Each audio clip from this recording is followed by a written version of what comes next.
me to the scene of the event. I pledge allegiance to the flag of the United States of America and to the republic for which it stands, one nation, under God, indivisible, with liberty and justice for all. Okay, now I'm going to turn it over to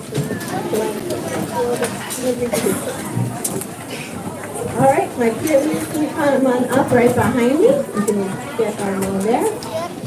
And if our tech support could get our screen showing what were our presentations. Friends, you're going to go right here, please.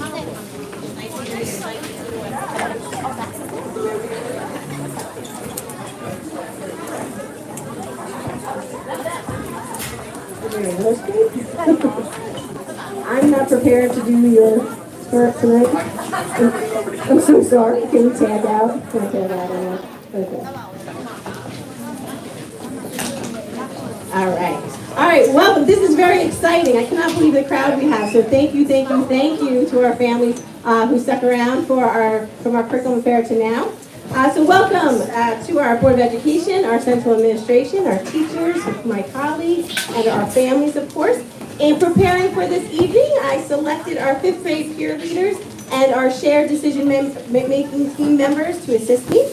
I asked the peer leaders to think about how our students shine bright throughout our school each day, what they're most proud of, and what will provide you the best glimpse into our Ratner Seaman world. Our shared decision-making team students will focus on leadership. In what ways do we lead so that all students have an opportunity to shine bright within our learning community? With no further ado, I would like to introduce Karn to kick off our presentation.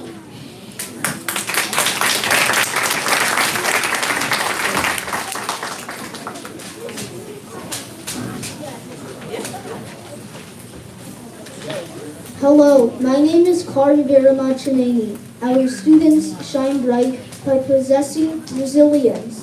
Resilience helps us remain composed and committed even when we encounter a burden. For example, these adults are explaining and helping the kids confronting personal problems and math problems. Throughout the school, every student has their own weaknesses, but students learn that you cannot disregard them. Instead, lean into them. Students flourish in school with the help of their teachers and their devotion to utilizing all of their resources. Resilience has helped our students to turn their weaknesses into strengths and to amplify those strengths in the pursuit of knowledge.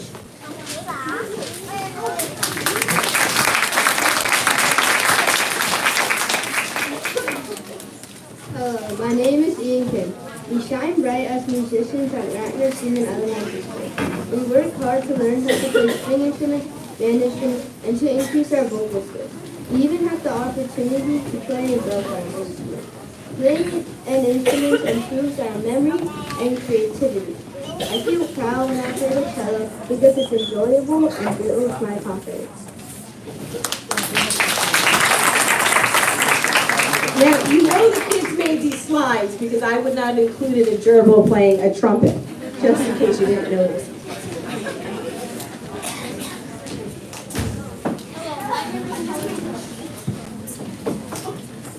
Hello, my name is Helen Smith. We shine bright by trying our best in and out of school. We set goals and strive to achieve them. Our best can be seen through respect we show our teachers, custodians, and classmates. Due to my hard work and resilience, I have noticed improvement in my math this year. This is a goal for me. When you try something new and you fail on your first try, don't give up and keep trying your best so you can succeed one day. Trying your best always pays off.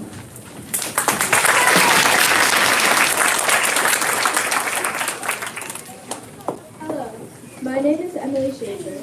At JRS, we shine bright by working together. There are many different ways to work together.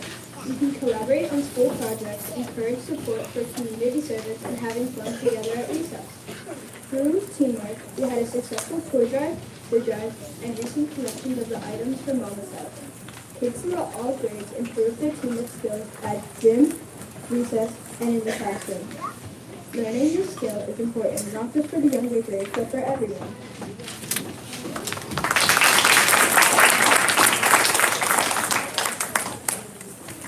Hello, my name is Azal Kafi.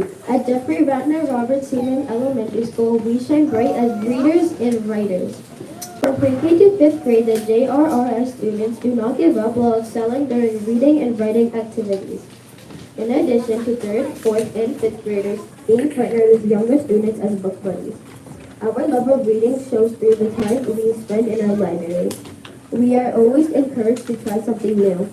To continue my development as a reader and writer, I read the book The Night Diary. I strongly recommend it to you. I am very proud of this accomplishment. By reading something different than I would typically select, I shine brighter as a reader. As a writer, I wrote a report about the Titanic. I am proud of this accomplishment as well. The more we write, the more we improve our writing, from organizing our thoughts, to understanding information, to developing grammar skills.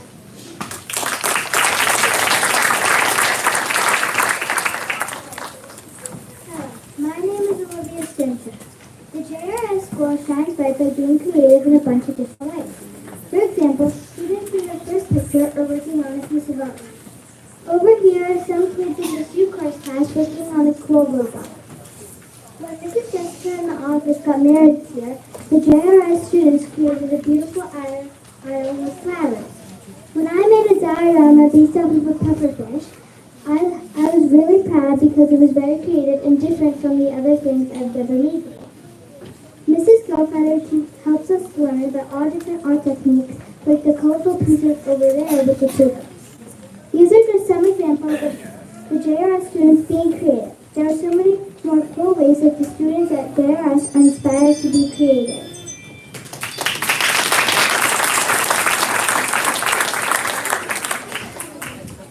Hello, my name is Jack Smithson. We shine bright as leaders at JRS. As a member of the shared decision-making team, I have the opportunity to participate in discussions about various topics. One topic was missing equipment at recess. Students would go outside to play and find balls and jump ropes were not available. To alleviate this problem, we select equipment managers. This helps us take responsibility for the items we love to play with. Also, on shared decision-making team, we developed theme days to bring our school community together in fun ways. One theme day was Buddy Day, where older grade classes were matched with younger grade classes. Don't forget to wear your football jerseys tomorrow. Our theme day for February 9th is Huddle Up, Champions Play as One.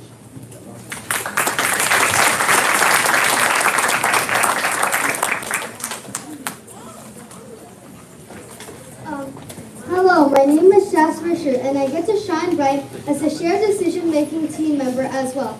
However, that is not the only leadership role for students in our school. Students shine bright as safety patrol members. On safety patrol, we help younger kids go on the morning arrival by welcoming students and making sure that they start their day off in a positive way. We also learn leadership skills through special events like attending the Always Kickoff at Jericho Middle School and helping younger kids at events like Trunk or Treat. At JRS, we know that you don't have to be a grown-up to be a leader. Young people are leaders too.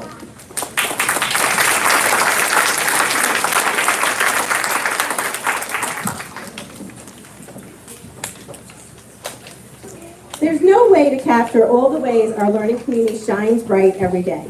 So we hope that you did attend our curriculum fair this evening. The curriculum fair was set up as a gallery or a galaxy walk so that families could feel the pride and passion infused in teaching and learning at Ratner Seaman. Thank you to our custodial team, as there was a tremendous amount of setup for this evening. Thank you to our teachers for their dedication and vision, our office staff for their support, and of course our families for all they do to make sure their children show up here being their very best selves. Thank you to our Board of Education for the opportunity for us to show off and celebrate our school. We hope you enjoyed the evening.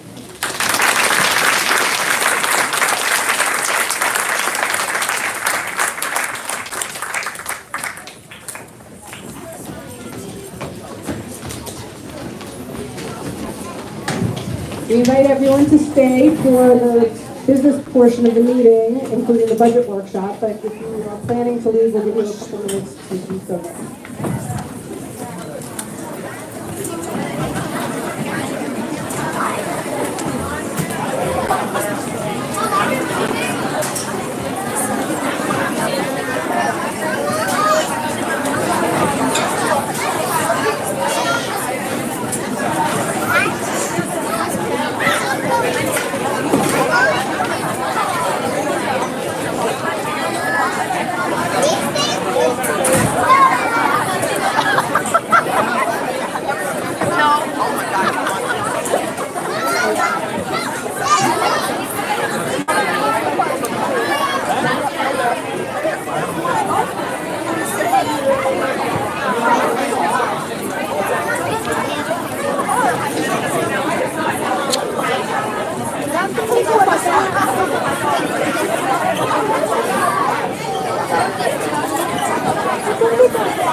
Okay, we're going to get started. Please take your seats.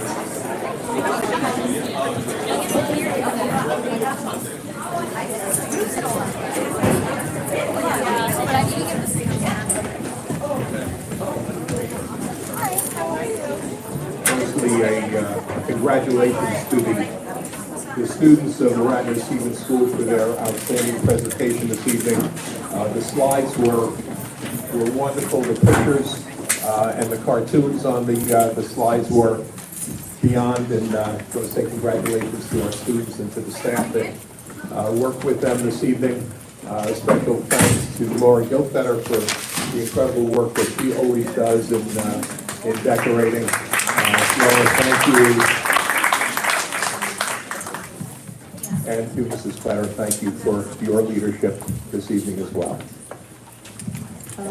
We're going to start with recognition of Regeneron top 300 scholars and the top 40 finalists, and it'll be Ken Chrisman, Kim Limbertini, and Ellen Walsh to present.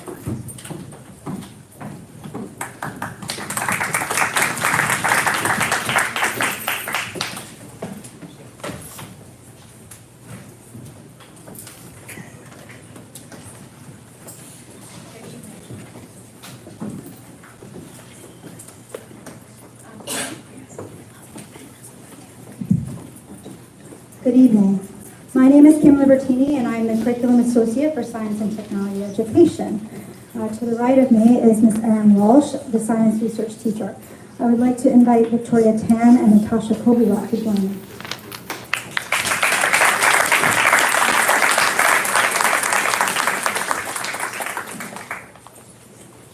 Each year, since 1942, the Society for Science has run the Science Talent Search. It's the nation's oldest and most prestigious science and math competition for high school seniors. For those of you unfamiliar with this competition, it is an opportunity for high school students to present their original research findings. This year, Regeneron Science Talent Search received 2,162 applications from 712 high schools across 46 states, Guam, Puerto Rico, and 10 other countries. It was the highest number of entrants since 1969, and an increase of over 200 applications from last year in 2023. Scholars were chosen based on their outstanding research, leadership skills, community involvement, commitment to academics, creativity in asking scientific questions, and demonstration of exceptional promise as leaders in science, technology, engineering, and math through original, independent research projects, essays, and recommendations. We are proud to celebrate that out of the 2,162 applicants, Victoria Tan, for her project titled Frontiers in the Exoplanetary Science, Novel Approaches to the Temperature Prediction and Habitability Assessment, and Natasha Kobiloff for her project titled The Neurobiology of Suicide, Blood-Brain Barrier Breakdown as a Novel Suicide Risk Biomarker, were each named Regeneron Top 300 Scholars.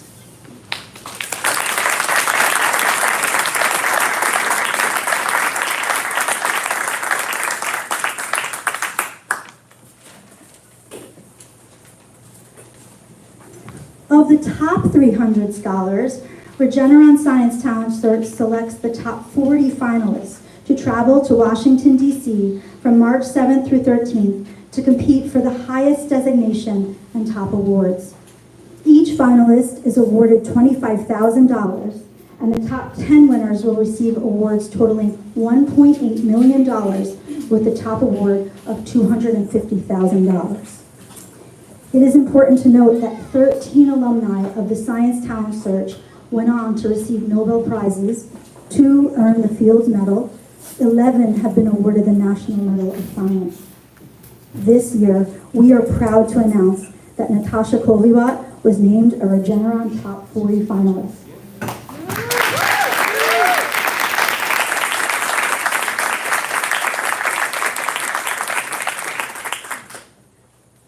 We wish Natasha good luck as she heads to Washington.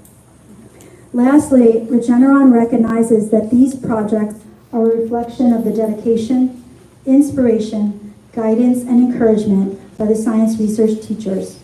The Society for Science and Regeneron STS are honoring Ms. Erin Walsh, the Jericho Science Research Teacher, with her Certificate of Merit for her commitment to the development of these two young scientists and others, and for fostering the growth of STEM careers. Congratulations.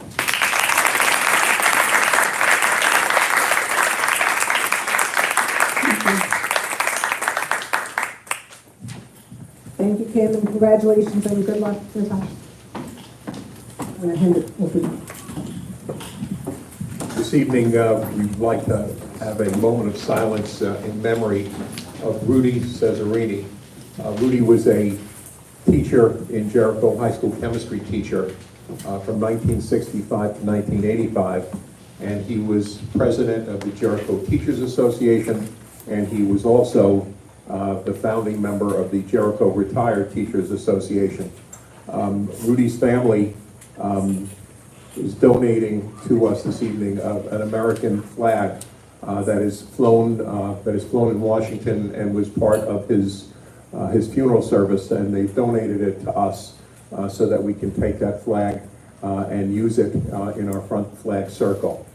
So again, with that, I would ask us to have a moment to remember Rudy for all of his contributions to the Jericho school community.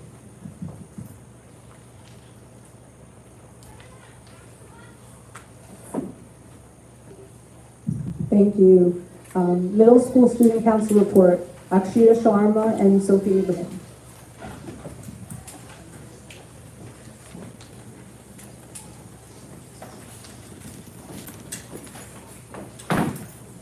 Good evening.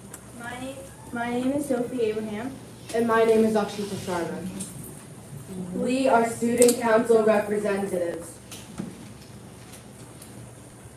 The theme for February is love.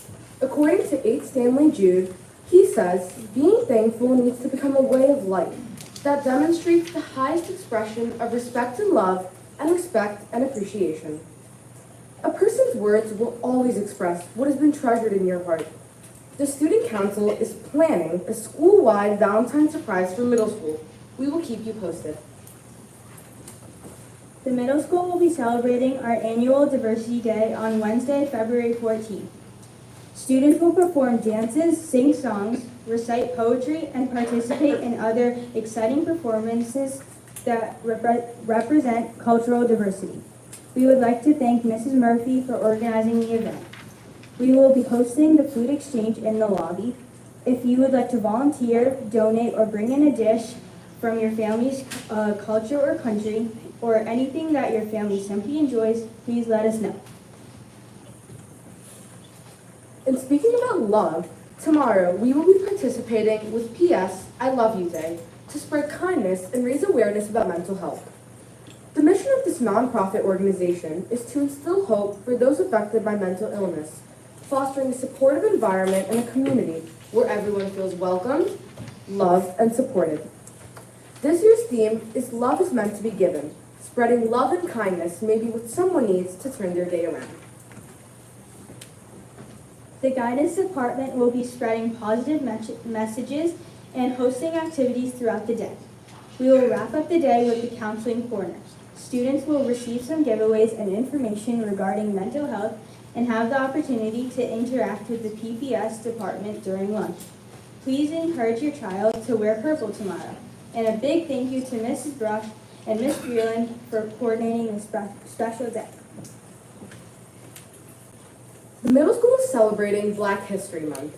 We hosted a Black History Month documentary film festival in the middle school library on February 5th. It featured 3 student-created documentaries. There were snacks and a Q&A with the directors. It was informative and meaningful for all the students that were able to attend. The 7th grade ambassadors visited the 5th graders in the elementary schools to discuss our Olveus anti-bullying program. Thank you to Mrs. Wing for coordinating this with Mrs. Schmidt. We will be hosting an exhibition of National History Day projects related to Black history in the middle school library on February 12th at 2:15. We will also have snacks and a Q&A with the creators. The middle school had its next period on Friday, January 30th. It was a great day. February 16th will be our will be our next math period. The JMS Math Counts team came in first place at the Math Counts Long Island chapter competition this Saturday, February 2nd. Congratulations to Dr. Morrow and her team. Special accolades to Ryan Zhang, who came in first place individually for the entire competition.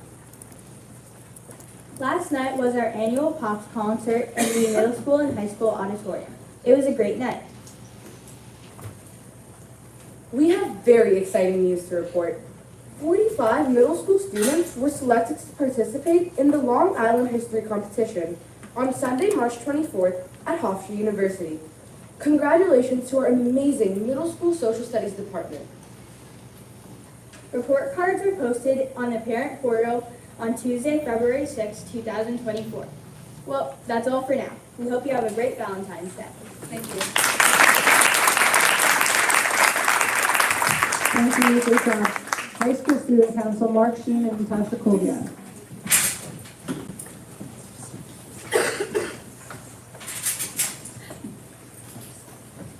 Good evening, board members, administration, and the Jericho community. We're very excited to be here today to share with you highlights from the past month. My name is Natasha Koviak. And I'm Mark Sheen.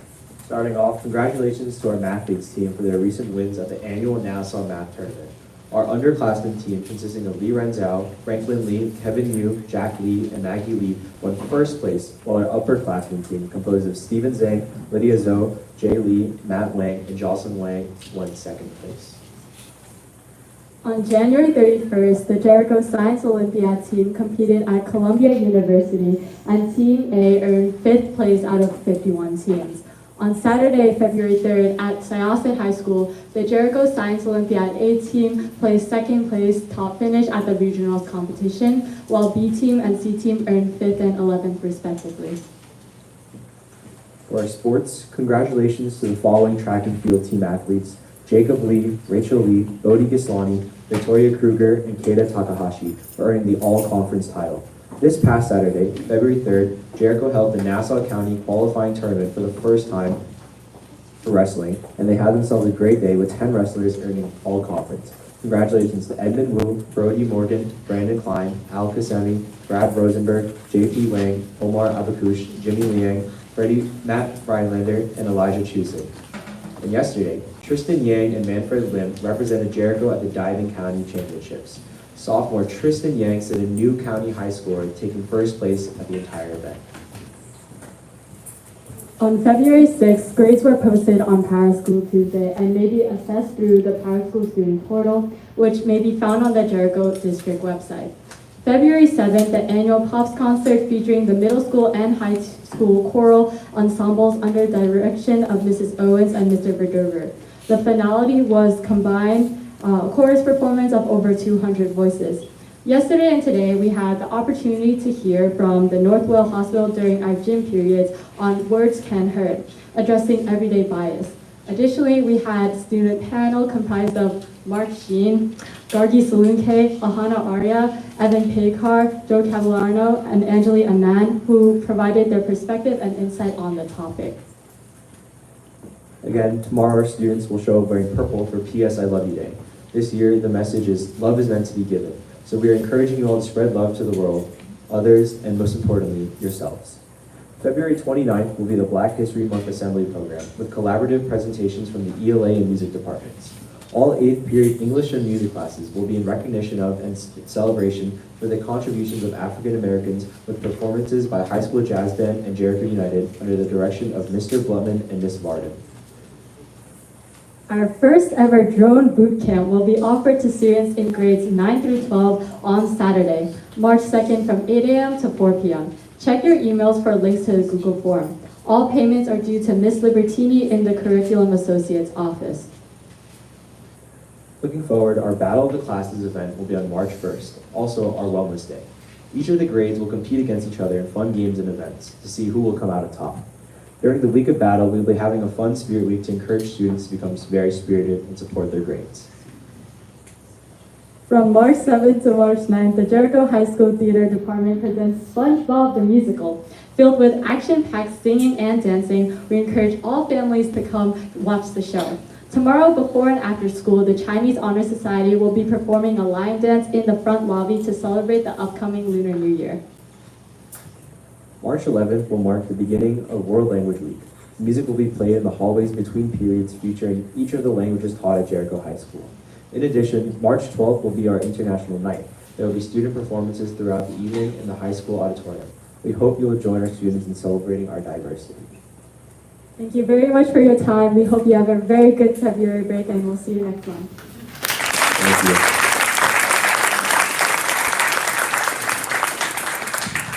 I believe Allison is not here, so Victor, you're going to read the PTA Council report, right? Yes, I am. Thanks. Good evening, Mr. Grishman, Board of Ed members, Central Administration, faculty, staff, and community members. I am Allison Edelman, and I am the president of Jericho Joint PTA. Never gets old, right? I am sorry I cannot be there tonight. Thank you, Ratner Seaman Elementary School, for hosting tonight. The Jericho Joint PTA Council has had a busy month. At our Joint PTA Open Council meeting this past Monday, we hosted Dina Michelini, Jericho's Director of Food Service, through Aramark to discuss our food service program. We had a great turnout and saw so many new faces. Dina talked about our current program, new additions to the menu at all levels, snacks that are offered, the most popular lunch items like mac and cheese, pizza, and nachos, as well as how we have been expanding our menu to reach out to all children's tastes. She explained how everything is fresh and made on campus. She is so open to student and parent suggestions. For example, burrito bowls were just added in the middle school based upon a student request. Dina realized that many high school students arrive early to school for clubs or extra help and hang out in the cafeteria, so now we offer breakfast items such as bagels, cereal, egg sandwiches, and Cinnabons to feed our students. We think it's a great idea. This month, each unit's executive board was invited to have a face-to-face discussion with our central office. I remind each unit how lucky we are that our superintendent, Mr. Grishman, Victor Manuel, Dr. Ivy Sherman, and Denise Nash take time out of their busy schedules, days to meet with parents and discuss concerns, issues, or just talk about what is going on in each of their schools. This month, we met with the high school executive board. Next month, we will meet with Cantiac's PTA executive board, and March will complete the remaining units. I personally find these meetings very beneficial for both the parents and administration to learn firsthand what is going on in our schools. Thank you all for making these meetings take place. SEPTA is planning a robotics fundraiser on March 26th. Cantiac has many great things coming up. They have a Spirit Week, a Valentine's Day dance, and a magic show fundraiser for their 5th graders. Ratner Seaman students are making Valentine cards for veterans for Valentine's Day. Jackson had a successful family movie night last month. Their 5th graders are looking forward to a trip to the Museum of Natural History. The middle school is planning their big Diversity Day on February 14th, which always includes delicious food and wonderful performances, and is something not to miss. In honor of Black History Month, they will be hosting an after-school film festival to celebrate the contributions of African Americans throughout history. P.S. I Love You Day is on February 9th, and everyone in the middle school and high school will be wearing purple. This is a joint effort of the High School National Honor Society and our JMAC kids. This year's theme is Love is Meant to be Given. This organization is dedicated to eradicating the stigma around mental health and spreading kindness. At the wellness meeting this month, we learned that the elementary schools and middle school will also be participating in PS I Love You Day as a school-wide event. Lastly, the Joint PTA Council is hosting a fundraiser for Jericho Cares this month called Spread the Love. There are bins in every building collecting items such as shampoo, toothbrushes, toilet paper, soap, and more. You can also donate money by going on the Council Member Hub website. These donations go directly to local families in need. Please donate today. Thank you so much and have a good night.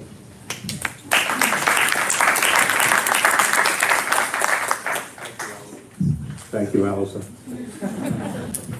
Now for the superintendent's report. Thank you. Good evening. To start off with, our enrollment as of February the 2nd was 3,360 students, which is an increase of 9 students over last month's report. A couple of things that I wanted to share. On Tuesday, February the 13th, our school district, in understanding that we expect a fairly heavy vote for the special third congressional election, we decided to hold a superintendent's conference day in our 3 elementary schools. So our elementary students will be home on Tuesday, February 13th, so that our buildings will be open for voting. In the middle school and high school, students will be attending school. The voting that we hold in the middle school, high school is actually in the Sam Springer Gym, which is a facility that we can secure and separate from our students and keep the voters separate from our students. It is the same facility that we use for our budget votes, so we feel perfectly comfortable with running the election on February 13th in the middle school and high school. Additionally, the district, and many of you are aware, that we are moving toward Parent Square as our major communication software between the school district, within the school district, and within our parent and student population. This recommendation we have been receiving from Dr. Fogarty. Again, his number one priority has always been the safety and security of student information, parent information, and staff member information.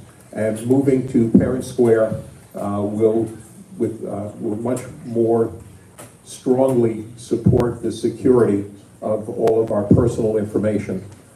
So we will be moving, again, over the next couple of weeks to Parent Square. We have planned with Denise and Patrick's help a Parent Square Zoom for the 12th of February at 7 p.m. by Zoom.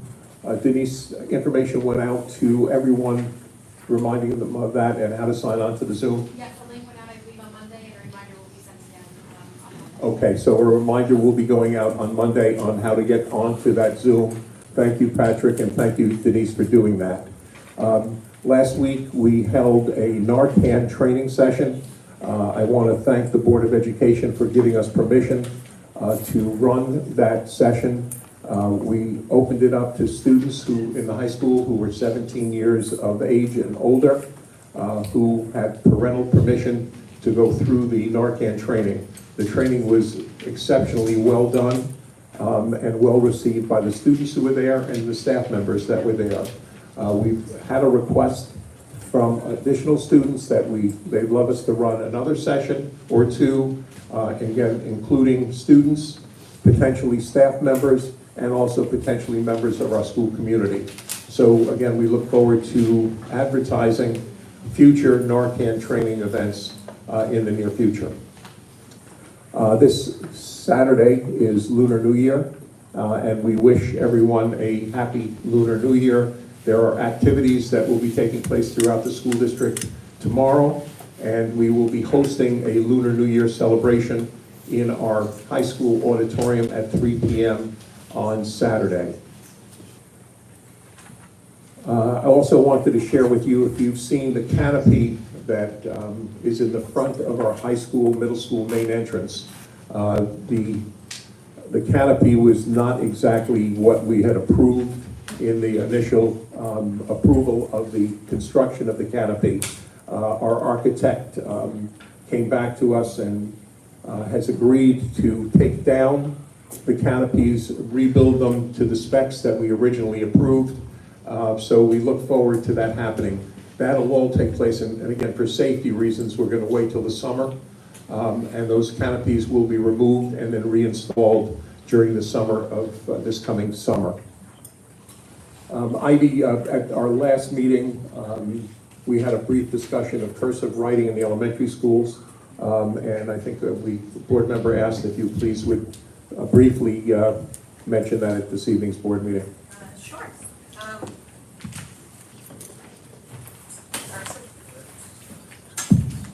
Cursive writing is absolutely taking place in our elementary schools. It now has to be balanced with keyboarding. So both are taking place. Third grade teachers, we have set some goals so we can maximize time for keyboarding and cursive writing.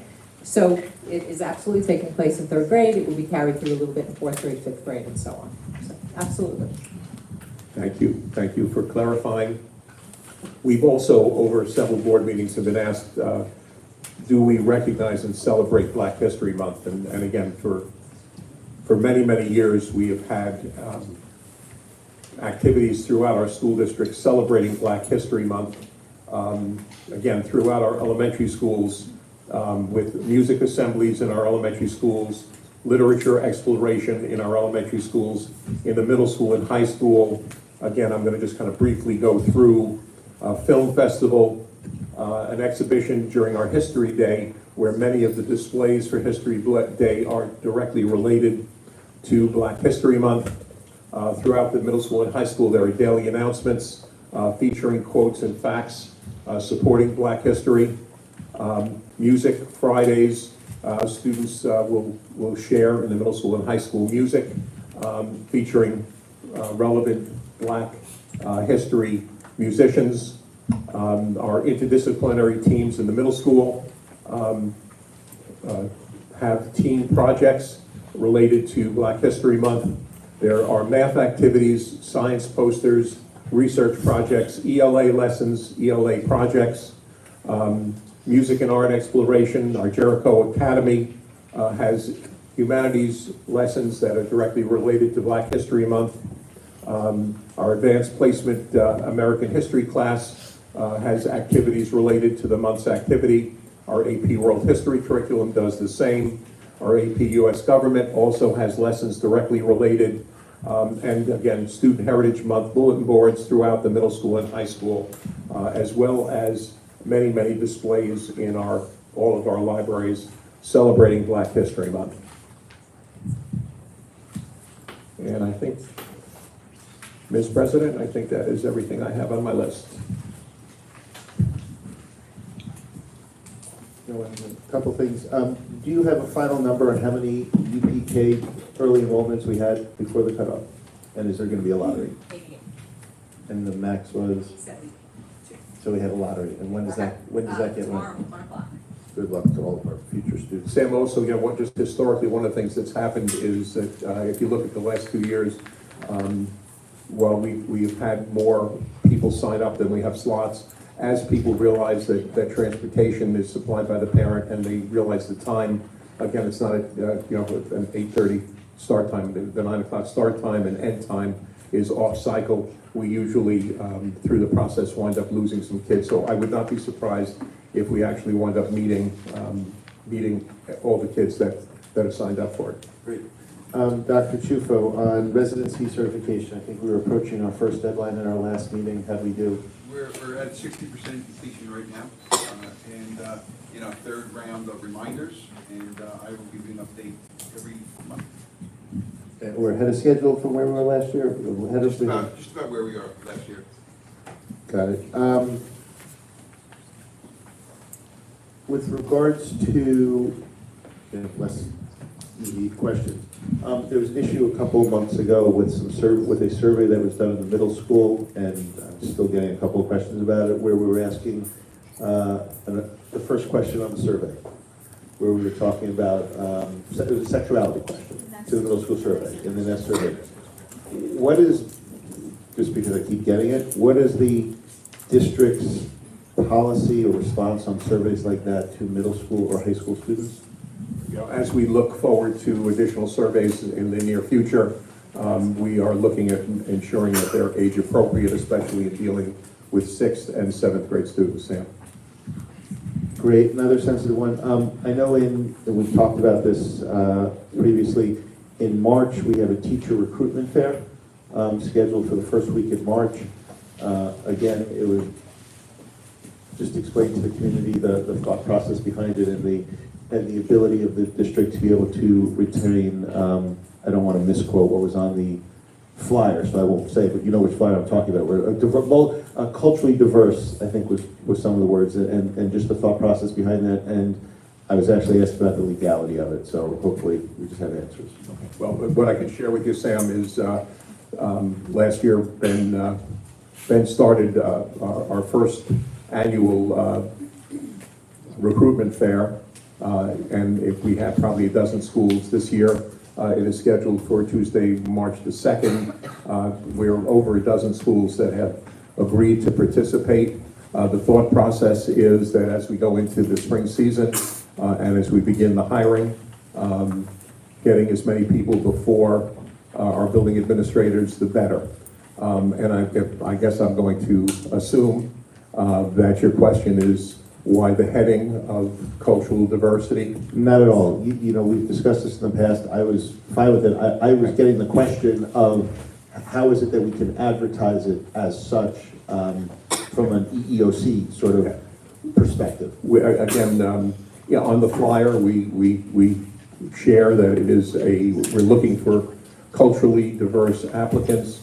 We obviously feel strongly, and you've heard us talk about this, that we very much believe that our staff should be representative of our school community. And again, our district will always hire the very best teachers, very best administrators we can, but we also want to share with the community that the highest priority is that we would very much like our staff to be more representative of our community. Hence, we encourage diverse applicants. By no means do we not invite or interview anyone who shows up to the fair. So again, last year, Ben, I think there was about 400 people were in attendance, and we wound up hiring some permanent subs and some teachers based on that fair, and we look forward to doing the same. In terms of Mr. Powers, in terms of Sam's question, on our flyer, which obviously you haven't seen, but on our flyer we advertise the diversity fair, and we refer to it as, the actual wording, Ben, is, look. I can tell you what it is, yeah. It says teacher recruitment fair. It says teacher recruitment fair, okay? And we welcome candidates who are culturally diverse. Last year, again, we had over 400 candidates. This year we have 18 schools participating from the county. I'm getting many questions about who can come. Everybody can come. We welcome everybody. We also contacted about 10 local colleges. They'll be sending their students. We expect probably between 400 and 500 candidates, and we welcome everybody to come. There'll be an ad in Newsday coming up soon. The ad will say Teacher Recruitment Fair. That's what it will say. It'll tell everybody where it is, and it'll say, please refer to OLAS for further details. So the official ad for the event says Teacher Recruitment Fair, okay? That will, again, let everybody know that everybody's invited, or everybody will be interviewed, everybody who shows up gets interviewed, and it's a tremendous event because we have 18 school districts represented, and I welcome everybody to come. So, Chris, the question is, by saying that it is, we're looking for cultural diversity, do you see any legal issue with our posting? I do not with the EEOC, nor do I have an issue with the State Vision of Human Rights on that kind of an inquiry. And it's just getting word out there, make your application. You obviously seriously consider the applicants, you vet all of them, you make sure they're qualified for the position, and being consistent with the mandates of seeking culturally diverse community members to be working for you. I think it's completely appropriate. It's not an EEOC or State Vision of Human Rights issue. Thanks, Chris. Sure. Any update on our charging stations? EV charging stations. At this point, there is no update. We're still in discussion with them. Again, the original presentation was that they would be installed at absolutely no cost. Now they're saying that there might be a cost involved, and we've told them if there's a cost involved, we want to go back to what happened to the installation at no cost. We want to see that contract, so we're still in discussions with them. So open-ended at this point. It's open-ended. Again, our hope is that, again, from them now saying that there would be a cost, we're hoping that they will go back to the initial presentation they made to us. Great. And last thing. The last meeting, there was a discussion about the inclusion of Schedule ID number 14050, use of school facilities. Mrs. Citron asked why it was included, and strangely, the superintendent responded for information, quote, for informational purposes, close quote. Apparently, I thought there was some confusion about policy 3270, which was adopted just a few months ago in September. That policy only dealt with the timing of board approval, but it clearly states that, quote, the superintendent's decision is subject to review by the Board of Education, close quote, and under New York State education law, school boards have the final authority in granting use of public school buildings. Consequently, all uses must be at some point approved by the board. I believe Mr. Manuel tried to explain this, but I want to make sure that the superintendent and the board president were clear on that because they never acknowledged Mr. Manuel's I think at the conclusion of that conversation, Sam, as I recall, we acknowledged the wording and the process. Okay, great. Then Can I answer as well? of course. So my question wasn't whether the board needed to approve all of the uses, but there were certain uses that were school uses. So my other question was why those were included, and those probably were for informational purposes. For example, if a teacher or a curriculum associate was having a program that was on there, that I don't think that should be board approval because that's a school program. And I think there's something on this month's schedule also that has that. That was what I was saying. That was for informational purposes, not the general whole schedule. Great. Thank you for that clarification, Mrs. Citron. So I beg your indulgence for about 45 seconds as I bring to my next point, which is just finally a request for the superintendent. Our PTA units do amazing work to improve the Jericho experience for students, parents, and teachers, and contribute to making our community stronger and more cohesive. Each year, there's a Meet the Candidate event in our little theater where it is my understanding and experience that this event is organized and managed by the PTA Joint Council. I always defer to those smarter than me on issues, and so I refer to the New York State PTA Resource Guide. Quote, in order to retain federal tax exempt status, PTA cannot concern itself with parties or persons, and if necessary, should make a public statement explaining the reasons for not endorsing candidates. Although PTA cannot endorse a candidate, individuals may do so on an individual basis without using their PTA titles or affiliation. Officers should realize, however, that active campaigning for or against a candidate for public office would probably be viewed as a PTA endorsement. PTA leaders and active, visible PTA members would be well advised to postpone partisan political activity while serving in positions of PTA leadership. Close quote. Now, in recent years, Joint Council leadership, members of its executive committee, the same parents cautioned in the research guide, the same parents who managed the Meet the Candidates event, are openly and actively endorsing and campaigning for candidates. As revealed recently, or revealed and discussed on campaign disclosure forms, these same PTA parents, leadership parents, are now also making significant financial contributions to candidates. To be clear, it is 100% the right of those individuals to do that. There is no question. However, these actions, particularly the campaigning and financing, force community members and certainly candidates to question the impartiality and fairness of the Meet the Candidates event and to consider refusing to attend or participate. The board's concern should be the use of district facilities for an event that will be viewed as strongly partisan. This is not the way we seek to or should do things in the Jericho School District. We cannot do anything to change what happened during 2022 and 2023. Perhaps we owe an apology to Mr. Saraf, Mr. Lynn, and Mr. Wozniak for any unfairness they may have perceived during that event. Going forward, in the interest of election fairness, as expressed by Dr. Balachandar at our 2 meetings ago, and in the interest of encouraging election participation by candidates, as expressed by Mrs. Citron a month ago, I asked the superintendent to reevaluate his decision to grant to the PTA Joint Council the use of school facilities for this event, as unfortunately, whether in fact or perception, or a combination of both, it does not offer a level playing field for all candidates.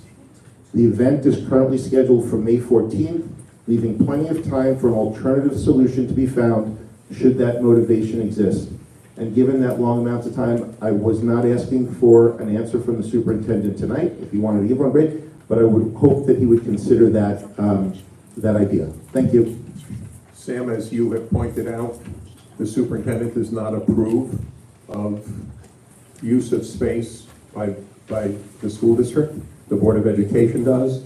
So therefore, I appreciate you directing that to me, but I would point out that the PTA will make a request to the Board of Education through the process that we've just been talking about for use of the building as they have done for the 28 and 29 years I have been in this school district, using the League of Women Voters as a fair agency to sponsor a Meet the Candidates Night, which happens in the majority of school districts in Nassau and Suffolk counties. They will make the request to the Board of Education for, I guess, for use of facility, and it will be up to the board whether they approve it or not. The superintendent, as you pointed out, is not the final determinant in that activity. Nadia, I agree with what you're saying in terms of the final determinant, but the initial request under policy 3270 goes to the superintendent, and it is only the superintendent's decision that is reviewable by the board. And as always, the board would not want, in my view, I wouldn't want the board to have to review it. I guess the board would, but I believe the request under 3270 as redrafted in September actually goes to the superintendent, and only once he makes a decision is that decision then reviewable by the board. And so I ask that just the facts that I put forward, I hope when that request comes in, you take that under consideration. Sam, again, just based upon past practice and my belief of the health of the activity, I will approve it and move it on to the Board of Education for final approval. Thank you.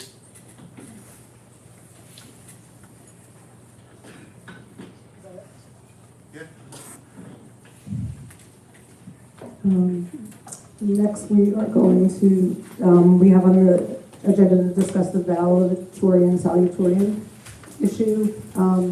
It was brought to, I don't even remember where it was brought up, but we have been discussing whether we want to change, the school should change the policy of doing a weighted, we changed to a weighted average for the GPA last year, and whether we should change the valedictorian determination to also be weighted. We asked for comments from the public, from the students, staff, parents, and we really have not gotten any strong feeling one way or the other. So I think, we could have another discussion, but I think, it's probably the consensus that we should just leave it as is for now, unless there are people that feel strongly about it, and we will revisit the issue. Does anyone on the board want to further comment on that? Not to comment directly on that, but given that this year we've redone the weighting system for our weighted GPAs, do we perform any type of audit at any point over Power School to confirm that the way we've come up with our new weighting system is properly calculated and just do spot checks?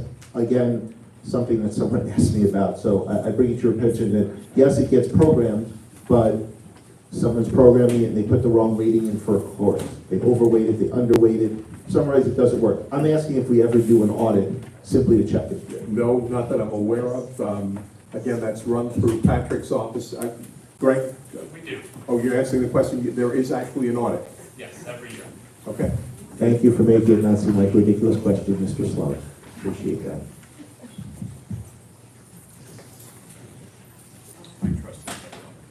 And now, for the moment we've all been waiting for, the budget presentation number 2. Turn it over to the clerk. Can we stay here, or do we need to? That wasn't the answer I wanted.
That's good.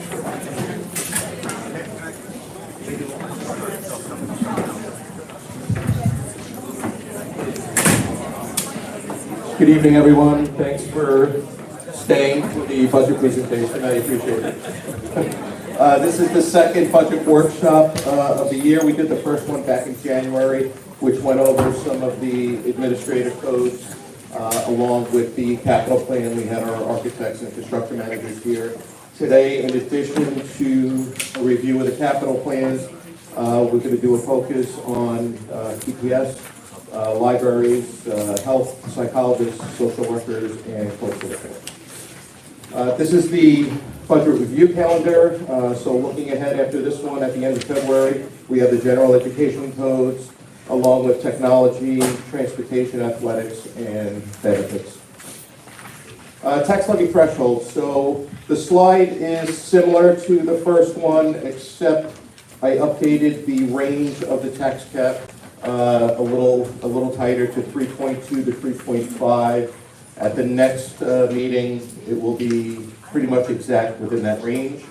I mentioned at the last meeting some of the challenges that we're dealing with. Similar to last year, experiencing significant increases in health insurance premiums, transportation costs, as well as inflation, overall inflation. Also spoke a little bit about state aid. We are one of the districts seeing a slight reduction in our state aid. We're somewhat optimistic that the legislators at the end of the day will put back the safe harmless and make us at least whole, maybe with some minimal increases. But that's certainly one of the challenges for us, as well as many other districts across the island. We will be pretty close to the cap this year. So I just want to mention that, and we'll have more details with that in the next couple of presentations.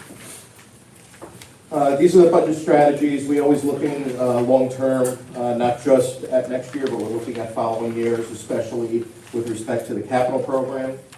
The capital program, this is the history of our capital reserve program that we've been working off of probably over the last 8, 9, 10 years. The only one that is left now is the Capital Reserve 5. We're authorized to fund and expend up to $20 million in that. And as of June 30th of last year, we have $4.9 million within that capital reserve. Sam? For Capital Reserve 1 and 2 that have been fully authorized, how much is left to spend still that we haven't completed those projects? 1 and 2 are pretty much complete at this point. And on 3 and 4, same question. Yeah, 3, I would say 4 still, I would say has a balance maybe of a couple of million that we're still looking to spend down at this point. And the 4.4 million in this year's budget is the first outlay from 5? You mean the slide at the end of this? Where When you have, like you spend I think the budget has 4.4 million coming out of Capital Reserve 5. which we have 4.9 in, correct. That's Right. the first outlay. Okay, thank you. I have the same question, so the consensus authorized to fund and fund 20 million, but have we funded? The only thing we funded so far was that 4.9, which is the balance. If we The balance put, of what? Not the 20. no, so of the 20 million, we only funded 4.9, and that's what the balance was as of June 30th.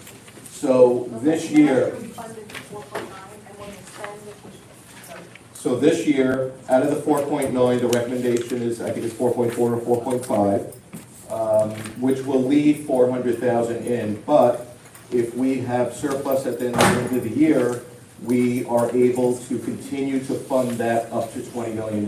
So for example, if we put at the end of the year 3 million additionally into that, we will have a balance at the end of this year of 3.5 million.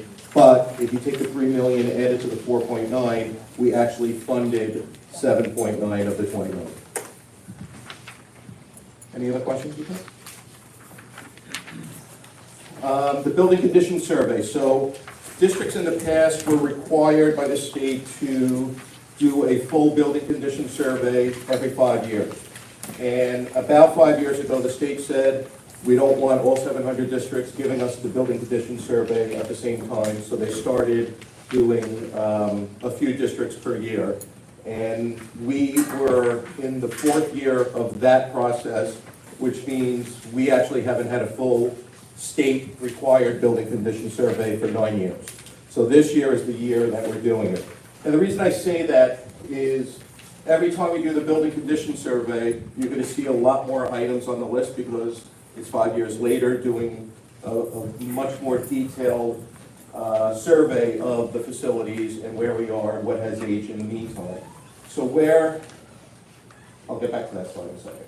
So where we're looking at the projects for each building, this year, overall, you're not going to see a lot of projects. Next year, after the building condition survey, there's probably going to be a lot more items on the list, and they'll range from, in the next 1 to 2 years, or that's like 5 years out that we could wait on a particular project. You're going to rank them priority-wise? The architect will rank them priority-wise. And when we send it to the state, it has to be ranked in that particular method that they require. So just going back to this for a second, these projects that we're looking to do this summer were already authorized by the voters last year. This is ventilation for the first floor middle school, district-wide bathroom renovations, window replacements, second floor of Kaniag in middle school, music classroom renovation in the high school, and complete window replacement around the original part of high school, middle school building, and the completion of rooftop unit replacements in the high school, middle school. And Sam, actually going back to your question earlier, Capital Reserve 3 doesn't have that much money. This is all from Capital Reserve 4 still. Okay? Now, you'll see for each building, there's a list of projects. Only the ones highlighted are the ones we're looking to recommend for a proposition for this year. You'll see throughout the district, you're going to see district-wide plumbing and pump upgrades throughout the district. As we discussed at the last meeting, we did have that pretty significant flood in the sub-basement of the high school and middle school. With that said, we're looking to look closely at every area of the district to make sure we try to prevent that issue from happening anywhere else in the district. We're going to add sensors and additional, if we need to do repairs with certain pipes, etc. So you're going to see that throughout each of the buildings. For Kaniag, we're also going to look at the final renovation of the balance of the bathrooms within that particular building. At Jackson, in addition to the plumbing upgrades, in addition to the phase 2 of the bathroom renovation, we're looking at the auditorium reconstruction in that particular building. And we were all there last month, and we all see that it could use some renovations at this point. At Seaman, it's primarily just the plumbing upgrades as well as some exterior doors, frames, and hardware. Williams, again, we're going to look, that's our building, so we want to look at the plumbing in that particular building as well. And the high school, middle school, in addition to the plumbing, we're going to replace a couple of small generators as well as the bathroom renovation phase 2 at the high school, middle school. The bottom part of that slide is all of the highlighted items added up. It totals about $5.7 million. And when we look to fund it, $1,275,000 comes out of the regular annual general fund budget, and the balance, $4.4 million, will come out of Capital Reserve 5. I think my number's right. I think this year we're at 5.7, as you said. Last year was about 8.5, and the year before was about 10. Yeah. Are we going because we're in such good shape? Are we short on cash? I wouldn't say short on cash, but it's a combination. The budgets have been a little tighter over the last couple of years. We're not able to put as much monies into the capital reserves. And we have done a tremendous amount of work over the last 7 or 8 years. So I would say it's a combination. Thank you. Any other questions with respect to capital or the facilities? All right, I'm going to turn it over to our Director of PBS, Kim. along with Jamie and Shannon, our curriculum associate for secondary and elementary instructor. Special education. Good evening, everybody. Nice to be here. So we don't really get to highlight a lot of what we do because of the confidentiality in the field that we work in.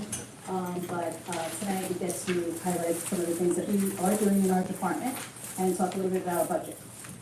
So we're continuing with Director of People Personnel Services. We have 2 curriculum associates.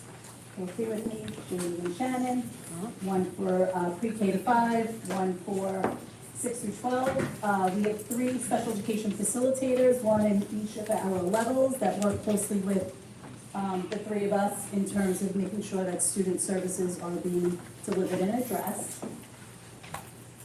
We have 504 facilitator K through 12, as well as an E&L facilitator K through 12. So really there's been no changes in any of these positions.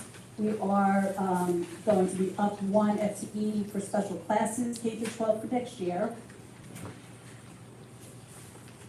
And we are going to be up 1 speech and language pathologist for next year.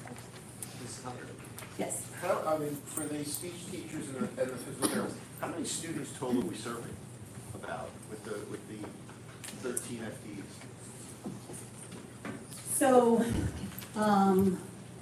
that's a good question. You can get back to it, so I didn't. I will get back to you. So, but the one thing to note is that individual children have individual mandates. So we have our more involved students might have speech 5 days a week, 1-to-1. Oh, no, I fully so that appreciate that. I'm just curious brings how up many the students we FTEs. can actually reach with that number of people. Changes every year, but yes.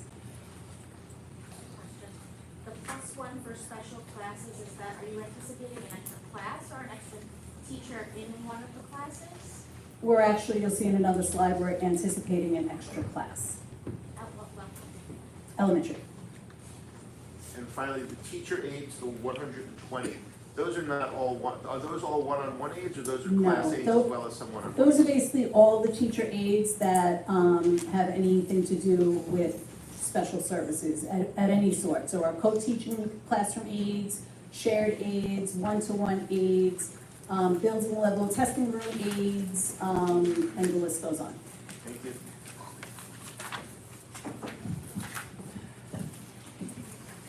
Good evening, everyone. So I'm going to talk a little bit about some of our services and programs at the elementary level. As Kim said, we're going to continue to have an array of services at the elementary level in terms of co-teaching classes in all 3 buildings, providing resource room, consultant teacher, and then related services, of course, such as reading, speech, OT, and PT. Currently this year we have 2 small classes at Caniac, a K2 and a 3-4-5, and 2 classes at Jackson, a K2 and a 3-4-5. We are adding an additional small class next year, which will be for K1 and 2 students that are so over the past few years, we have had an increase of students transitioning in from CPSE who have required special classes. So that is the reason for the additional small class that we're adding next year. A few years ago, we did hire a behaviorist for the district, BCBA. She continues to work with our classified and non-classified students, both with behavior, social, emotional needs across the 3 elementary schools. We also have an AAC consultant that we bring in, and she works predominantly with our small classes at the elementary school. She works with the students, she works with the families, the speech teachers, the teachers, the aides. So these are for our nonverbal students who use AAC devices. And they use these to communicate their wants and needs throughout the school day, and also for their academic needs as well. And throughout the year, we also continue to bring in reading consultants who work with our special education teachers as well as our reading teachers.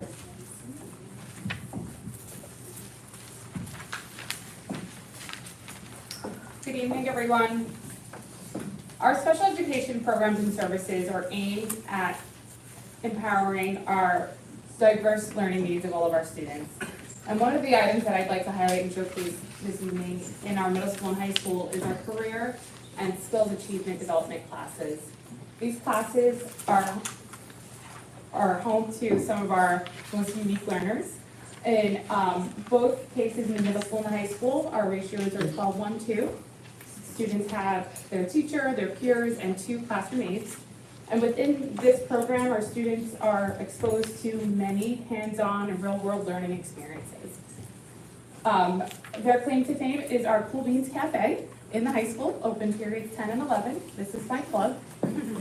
They started serving iced coffee this year, so tell your teenagers. It's a big hit. In our middle school, our students run the coffee cart that usually hits the halls around 3rd period on Fridays. Within this program, our students are also exposed to exploratory programs through our PAIS labs. This is a really great facility for them. It also provides a dedicated culinary facility, so our students can participate in their Cool Beans experience. Last year, we were able to launch Cool Beans Catering, where our students are providing yummy, delicious treats, not only just for SEPTA events, but also PTA events. So thank you to all who have used our services and have supported our children in that way. Our students also, our older students in the career and skills achievement development have vocational training opportunities through our CEO partnership. Our students are out in the community 5 days a week for about 3.5 hours, and every day they're on different work sites and really getting valuable work readiness skills. Our students are also exposed to a regular school day, and they're very involved in our community, and within that they also have an after-school program that's catered and designed for their unique needs. In terms of our secondary program, both middle school and high school, we support our students with an array of special education services on the continuum of special education.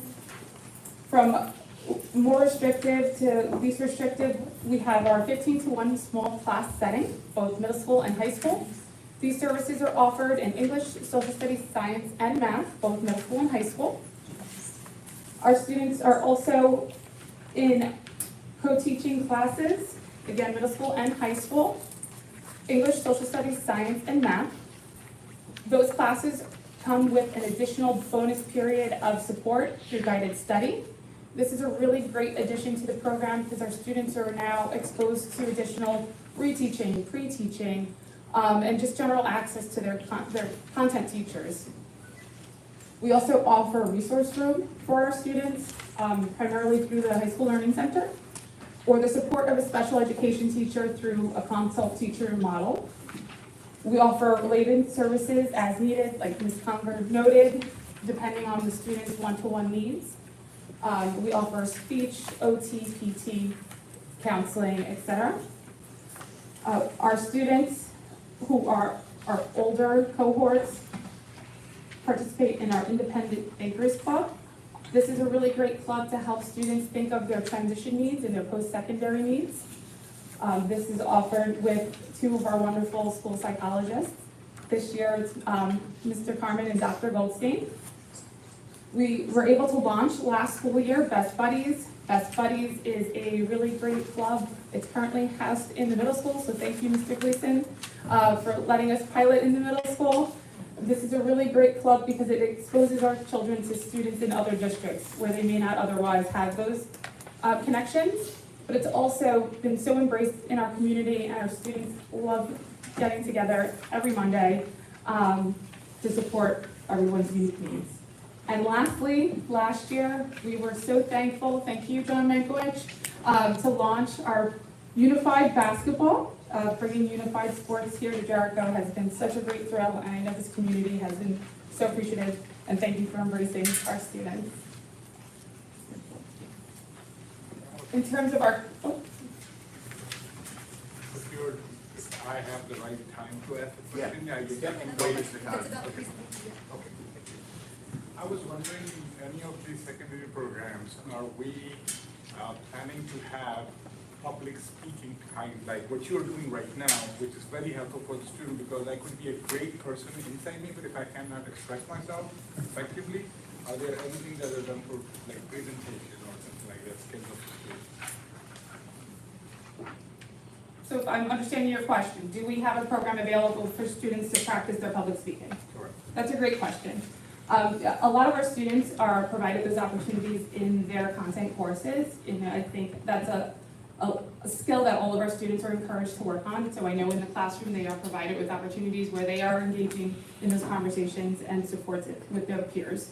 Back to our co-teaching model, for example, in guided study, if students are working on a project that requires a presentation, oftentimes in that session, they can build those skills with their teachers.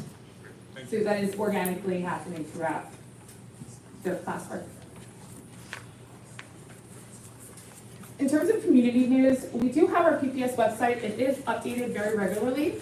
We encourage you all to check the PPS tab on the website to get valuable information, forms, etc.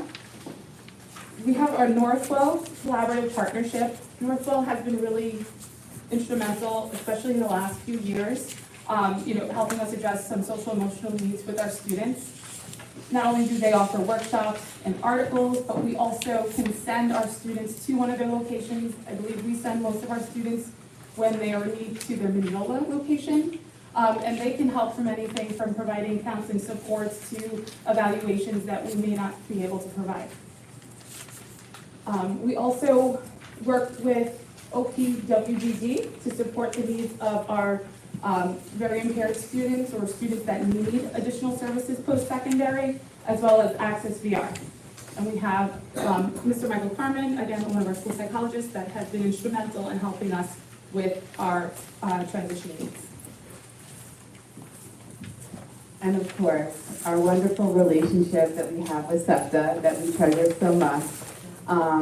SEPTA continues to support all of us here at Jericho. So we just want to give them a big shout out here tonight. Thank you for all that you do for all of us here. We have some of our board SEPTA moms here who I know work tirelessly all the time and come to our monthly meetings. But I really just want to highlight some of the amazing things that they do. Look out for the emails that come from either your child's building principal or from Kim Conger. I know you get a lot of emails all the time, but every month there's a great presentation with really interesting speakers and topics that are just so amazing. Also too, we've been hosting so many fundraisers such as Cookies and Canvas.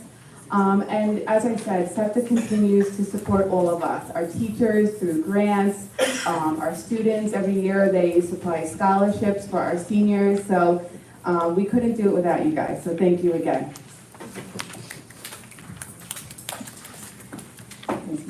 Thank you, Jamie. So now for the numbers. So in general, district enrollment, including LUHI, for those of you who don't know, the district location's responsibility to support the needs of students who are in private schools within the boundaries of the district. So LUHI is one of our schools that if a parent has a concern, they have the same process as parents would here. They can make referrals to Committee on Special Education. That process comes through my office, and our staff takes care of that from start to finish. Classified students K through 12, as of October snapshot, we had 292, including our students over at LUHI, which gives us a 7.88% of overall population who are classified, which is actually a very good number. In terms of what the state looks at as, overclassification for districts. So we're in good shape. And we in Jericho have a percentage of over 95% students who are educated within our school system in our, regular classes and or special classes. And we have a little under 5% of our students who, because of their needs, need a little bit more specialized setting and instructions, who are educated outside of our schools. Can you explain what the 7.88, when you said that's good according to the state, what are they looking Like for? 10. They want it to be higher? No, Or they want it to- yeah. And, you know, when you start getting over 10% of your population, you know, you start kind of looking at, you know, what's the skew and what's going on, and, yeah. So, The preschool students, that's not just a pre-K program, right? That's the whole district? no, so this is special education, so these are students ages, 3 and 4 who require special education support, so it's under, PDM preschool special education, so the district is responsible for sort of the management, and Nassau County pays for the services. So this doesn't cost the district, you're saying? Oh, well. Yes, your time and. It does, Shannon you know, my time, you know, like, so there, yes, so. But for the actual people providing For the the services? right, for the actual services, the preschool transportation does not cost the district, Nassau County pays for that comes from, taxes. Thank you. So if a preschool student needs to see it at a particular preschool or nursery school, that's something that would be overseen by your office? Yes. But paid for? By Nassau County, yes. CPSC in Nassau County, right? Correct, Okay. yes. And then, so we do have kids in our UPK program that also receive services, you know, through CPSC and are supported by agencies and overseen by my office. Thank you. And you just mentioned the new high school also has that, so most of us, parents sending kids over here are paying taxes and everything. But Blue High is open to anybody, right? So I could be living in some other school district, Yes. but your services are basically being provided. Yeah, so Lou Highs is a little differently. So every student's home school district gets a bill from Jericho and they have to pay us. So what was happening years ago was it was almost impossible for districts had to be responsible for all the kids who were all over in all different private schools, and it was really hard to deliver services and get their needs met. So the state changed the regulation, so the district of location kind of takes care of everything, and then Victor's office has the pleasure of billing everybody. And so you know, we get money back for all of our time and services, and just like any of our students who are, you know, going to a St. Anthony's or a Chaminade or wherever they're getting services from another school district, we get the bill. What code line does that show up in our bills? I'm sorry. When we get billed by Chaminade or whoever, whatever other schools Mrs. Conlon mentioned, what line item does that billing show up in, or is it gonna be in the same line item? It's going to be in this presentation, 225479. It's the out of district, but not the other, the outside providers. Thank you.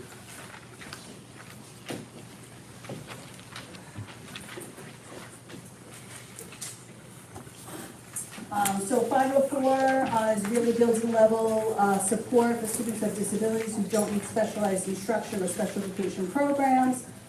We have a 504 coordinator who supports each of our building principals who hold building level meetings in regards to this. You know, you don't see the years before. We're kind of, it looks like we're inching up, but we're really not, because there was a big dip during COVID. And so now we're sort of, you know, leveling back up to the pre-COVID numbers that we had in the past.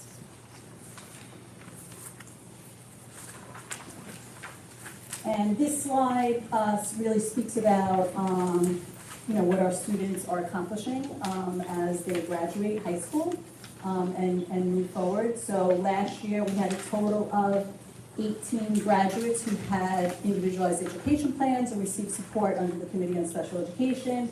And out of that, you'll see on the very bottom, we have 8 students receiving Regents Diploma and 9 students receiving advanced designations, and 1 student receiving a local diploma. So as you can see, I think our numbers look really, really good.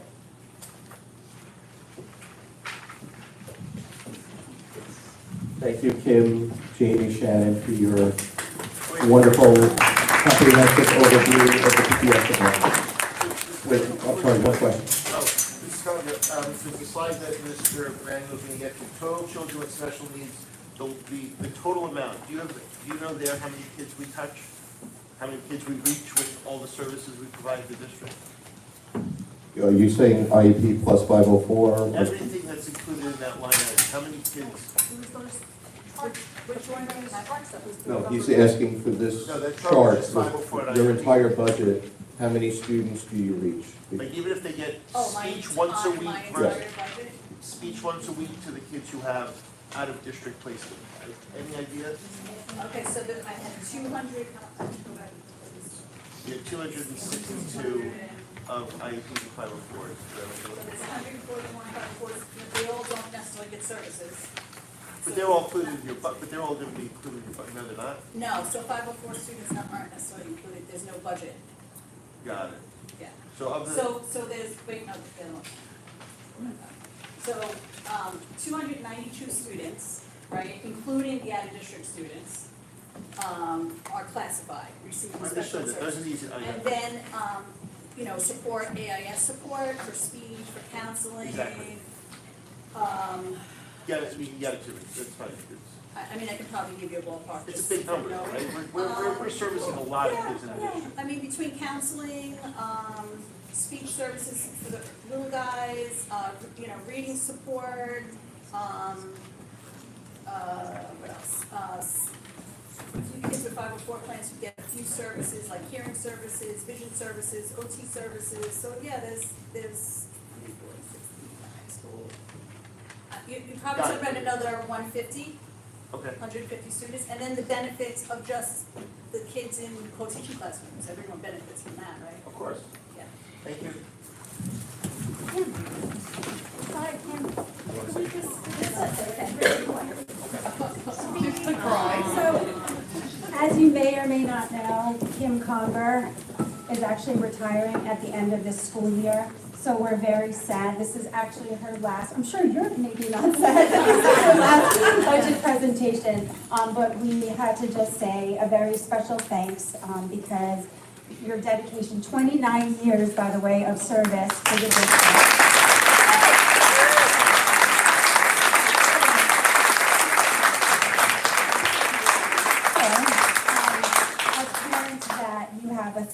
Affected so many families throughout the 29 years. We just cannot thank you enough for your dedication to special needs students, the program, the district, the community. Is Hank still here? Yeah, big shoes to fill, Hank. We're gonna miss you so much. We just thank you for everything so much. This is just a small little thank you. Thank you.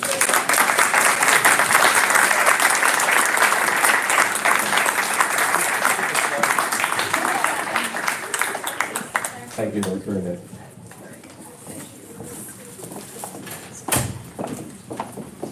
So this slide kind of puts together everything that Kim, Jamie, and Shannon were speaking about earlier about their program as a whole.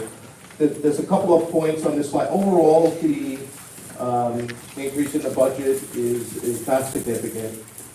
But when you look at the 2254.49 professional services, that was the outside providers.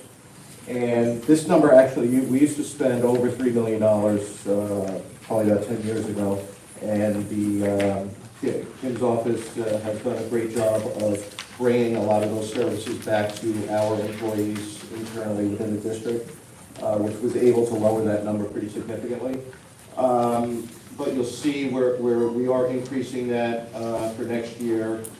Budget to budget, it's a decent percentage, but more importantly, looking at last year's actual to what we're budgeting next year is very significant. And there's a few reasons. One, the RFP for services, BOCES went out for a new RFP this past year, and the rates just increased pretty dramatically across the board with all of these outside providers.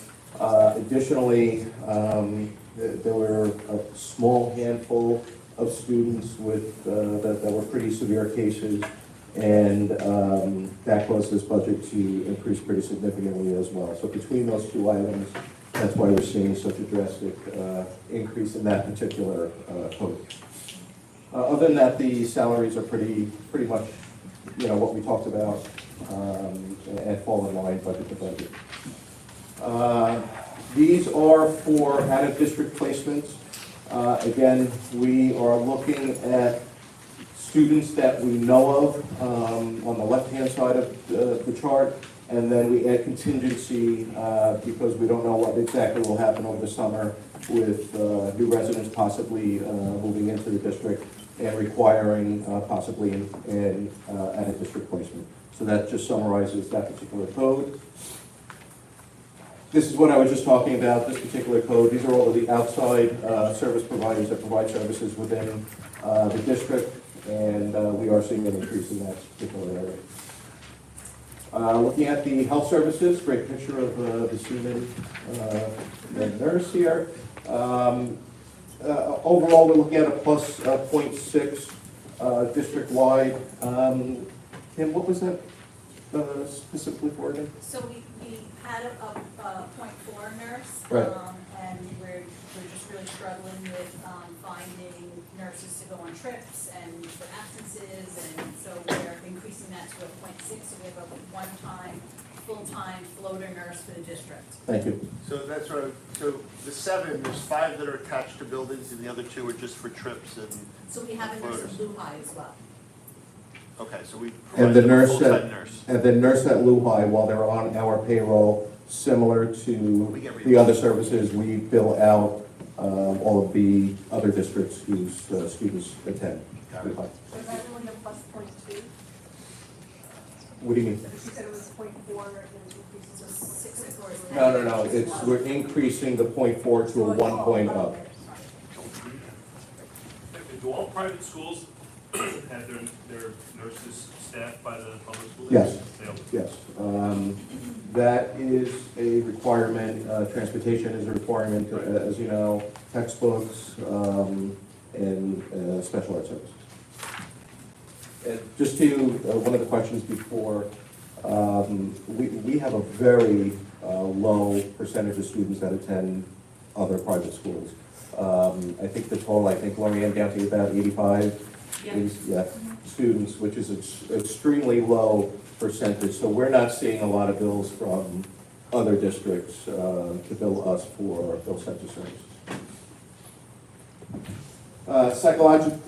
Psychologists and social workers, we're not recommending any change as far as staffing is concerned, and the budget is relatively flat overall. Mr. Randall, Yes. the 8 psychologists locations, is one of those at Blue High, or is that, do we have 1 per building and then 1 at Blue We High? have one full at Blue High?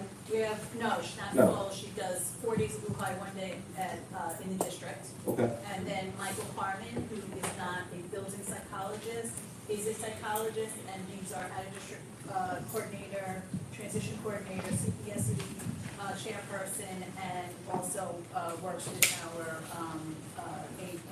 SACD classes. So, And don't we have 2 in high school?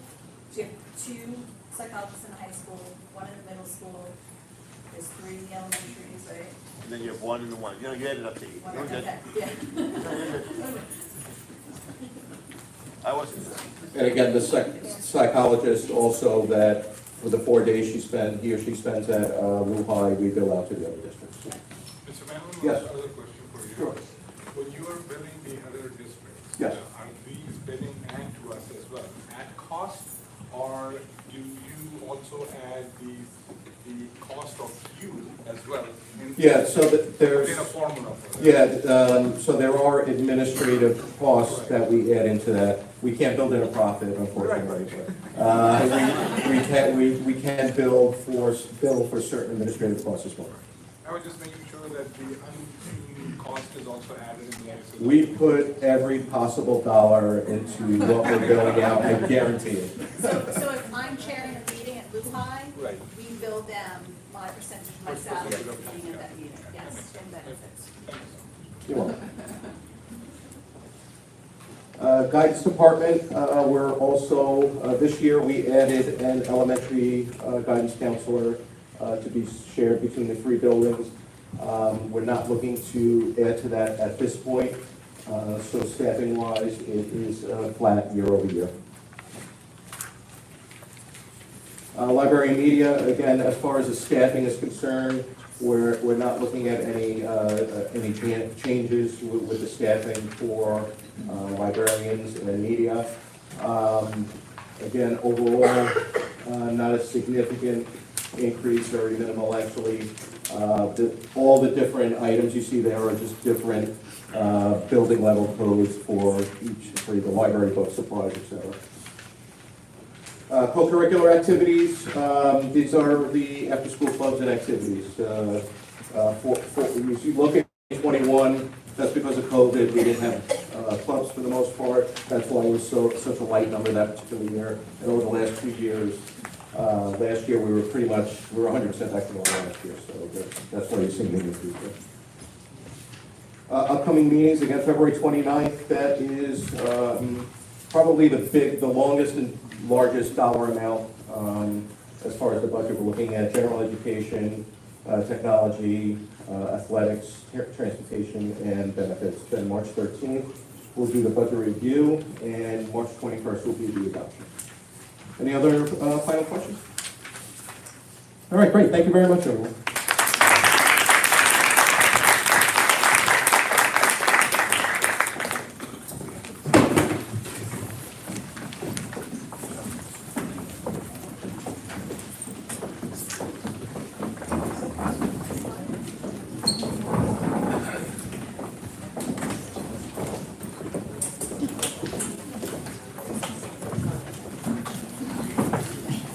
Thank you, Victor and Kim, for the presentation. So Mr. Khan asked about public speaking, and I was wondering if I could ask the Cone High School principal to come answer that question in general.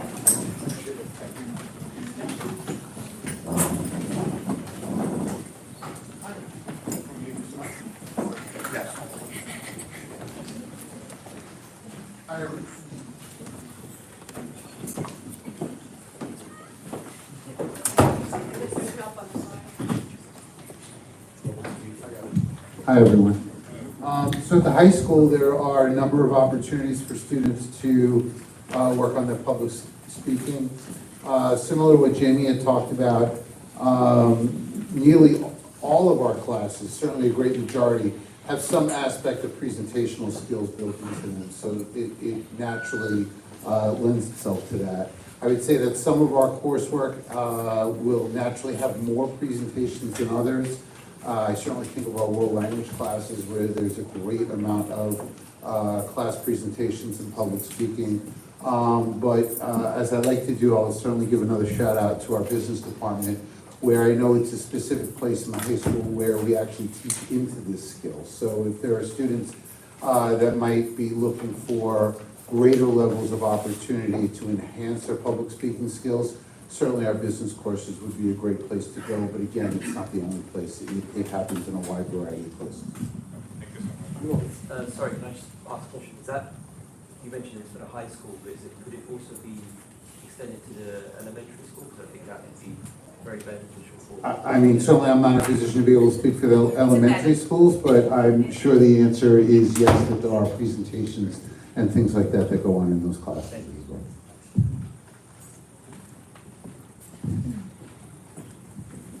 We're going to do the business portion. We'll go approval of minutes. Be resolved that the Board of Education make any necessary corrections and move the approval of the minutes of the regular meeting dated January 18, 2024. Do I have a motion? Jen, second. Julia, thanks. Any discussion? All in favor?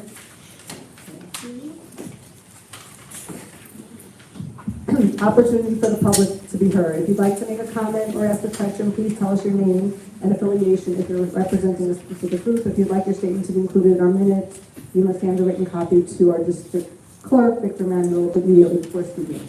As always, public discussion on matters relating to staff and students at which their reputation, privacy, or right to due process, or those of others could in some way be violated is prohibited.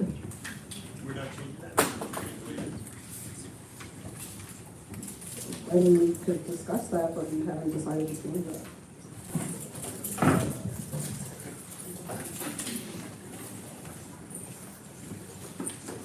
Anyone want to speak? Hi. Hi. Good evening. I'd like to read a letter from the JTA to the Board of Education.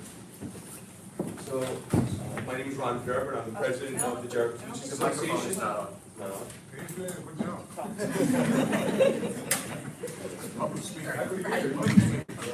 Is that better?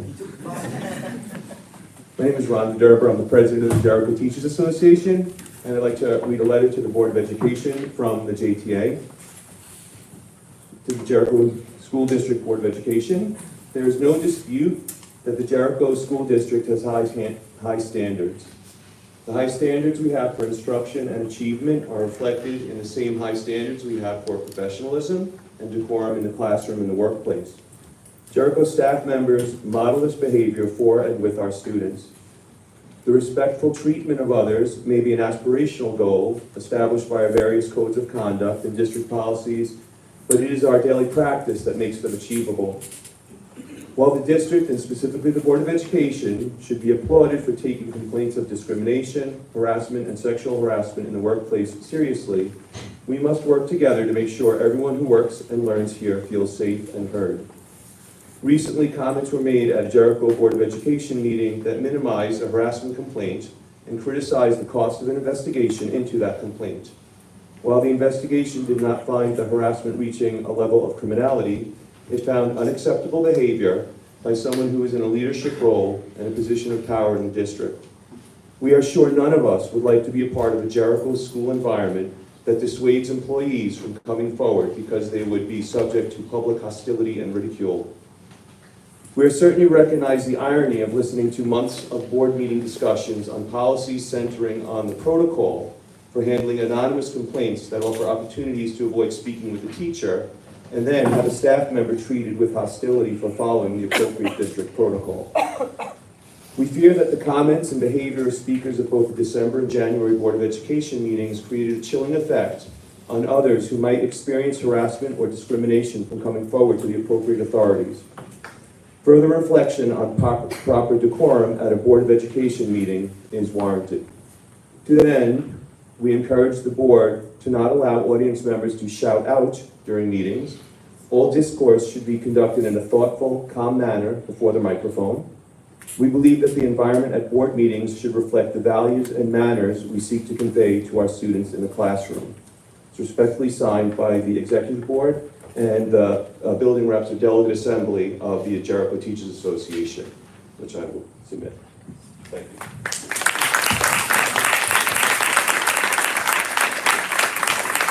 Thank you, Ron.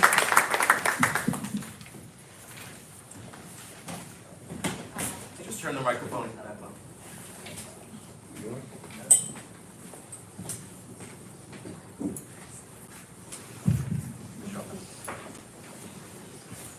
To my fellow community members and board trustees, my name is Arabella Baldivan and I am a senior at Jericho High School. As someone who routinely attends these board meetings, I have to say I'm glad I missed the last one. I had to find out from students in my classes and reports in the local newspapers about the board meeting that occurred last month. It is evident that many trustees on this board seem to forget that you have been elected to your positions with the responsibility of representing your community, not yourselves. You should not let your personal agenda impact the decisions you make as a trustee on this board. Many of you have failed to do this, and it is showing now more than ever. Make no mistake that when you sit in those chairs and speak into those microphones, that people are watching you. Teachers are watching. Parents and their kids are watching. Students are watching.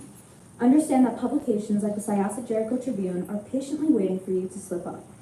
Myself and many other students have spent time in class reading the report that the Tribune wrote about last month's meeting. And I have to say that embarrassed and ashamed doesn't even begin to cover what we students are feeling towards this board tonight. If you as a Board of Education can't put up a united front for a mere 2-hour meeting, then what does that say about one of the top school districts in the country and our community at large? Watching the recording of last month's meeting and hearing board members asking to redact certain parts of it was very telling about the kind of trustees we have on this board. Again, remember that you are representing the people and not your agenda. On behalf of the Jericho community, please stop wasting our time. Do your job and do it correctly. You are all capable of it, and most of you do an amazing job of that, but I wish all of you did. Not only that, but you all are parents with kids who pay the most attention to your actions while you sit in those chairs. Trust that it does not make it any easier for them knowing that their parents are being reported on in a poor light. Again, you all do incredible work for our school district, and I would like to believe that you have the community's best interest at heart. But lately, there has been a consistent lack of decorum in the way that certain trustees speak to other board members when it does nothing but make a mockery of the hard work that others put into making this board as functional as it can be. I, for one, am excited for the upcoming board election, and I encourage everyone in this room, including seniors who are 18, to exercise your right to vote in this election, because it is abundantly clear that something within the makeup of this Board of Education needs to change. Thank you for your time.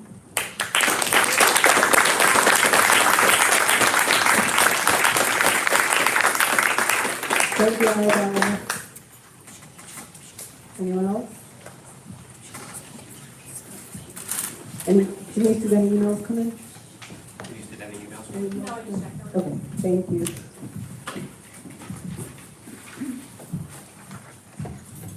Unfinished business, adoption of policy 1350, Code of Ethics and Best Practices for School Board Members.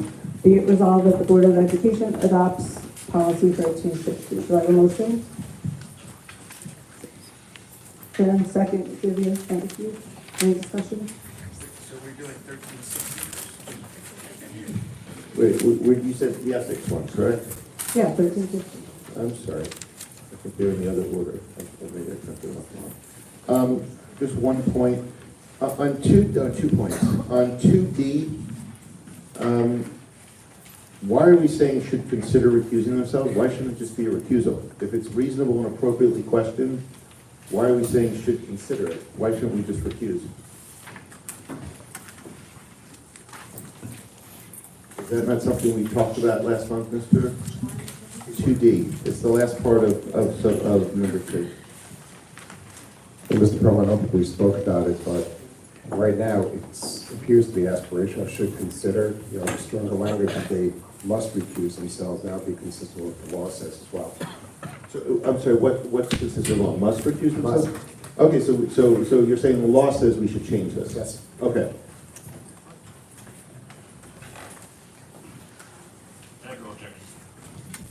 So it should say should recuse instead of consider recuse. No. Must recuse themselves. But what's the law say about when they must recuse themselves? When you have an issue in terms of being impartial, and it would appear that your impartiality is not something you can exercise. So oftentimes what happens is that the mere fact that something may be uncomfortable to discuss, you still have to have the ability to separate your personal consideration from the charge that you have as a sitting board member, consistent with what the student just said, which is you have a job to do here. But if there is something that arises to the level where you have to recuse yourself because of some kind of a question that's before you for which you cannot exercise impartiality, then you must recuse yourself. That is something that's driven by your conscience and the question that's before you as well. Okay, so you want to say must recuse? Yes. Okay, so we can adopt that with that change? Yes. Okay. And then the second point, I think this ethics policy is currently drafted is really great. And despite a couple of tough months writing this, come along. The only last point I'd make is for 3D. We have a whole policy written about 3D. And to add it here, I'm not quite sure how it relates to the other parts of this policy, which are really focused on attendance, knowledge, putting in the work, whereas this talks about something that we're going to, in 2 seconds, talk about an entire policy about. And I think it just seems not only inappropriate, it's out of place relative to everything else in this policy. The policy is also called best practices, and I can't imagine why you would have an issue with saying, even if it's repetitive, communicate and interact in a civil and professional manner with fellow board members, the superintendent, and district stakeholders with the aim of serving as role models for all students. I don't understand how anyone could possibly have a problem agreeing to that. I don't have a problem agreeing with it at all. I think it's a great statement to have in there. It's it doesn't belong in 3D. You could put it somewhere, it's not there, but that's fine. If that's where you want to leave it, leave it. It doesn't, I'm simply trying to make policies tighter, and that's it. If we want to leave it in there, leave it in there. I'm not going to make a big deal out of it. The title of the policy is best practices, and that is clearly a best practice. I think the answer is, when you get a yes, just end the conversation. No harm in saying it twice. Are we ready to vote? All in favor? All for it.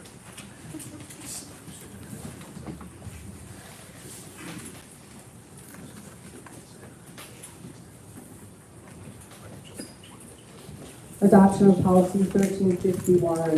Be it resolved that the Board of Education adopts the policy 1351, Board of Education Code of Civility. Do I have a motion? Jen, thanks.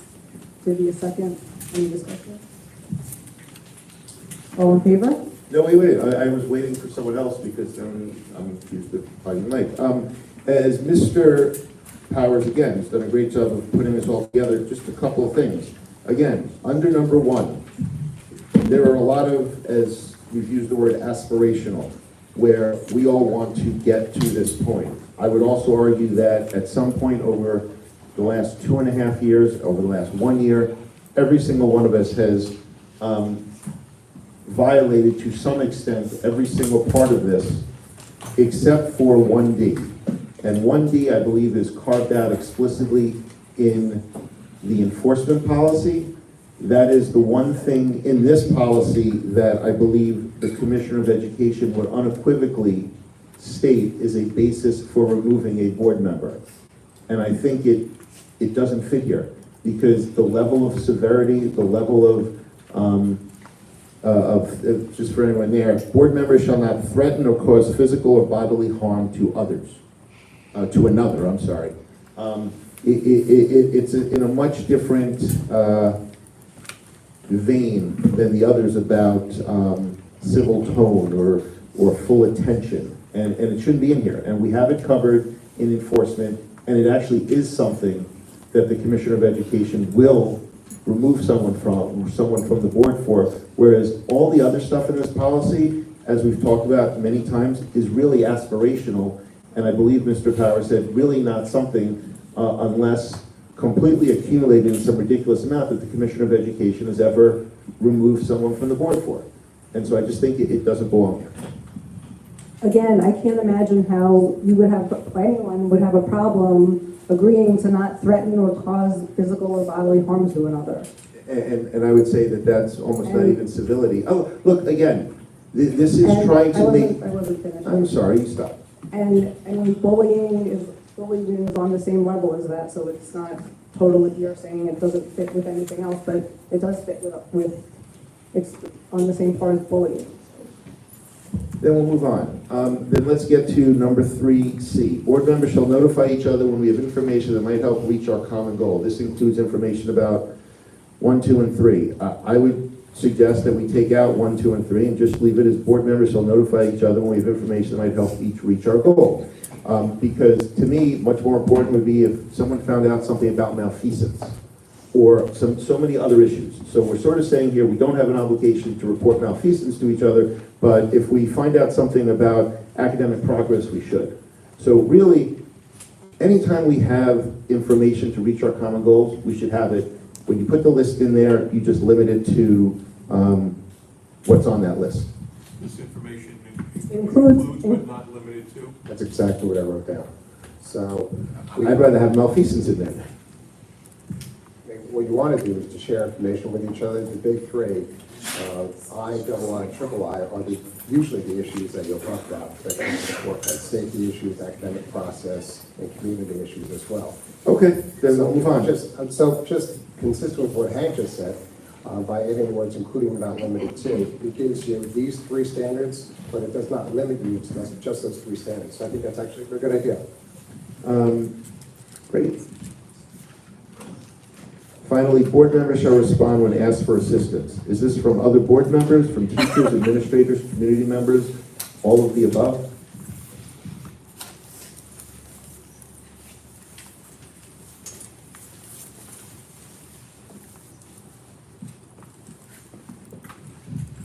It looks to be general. So again, not to put it in front of a committee member calls you up and says, I need help with this.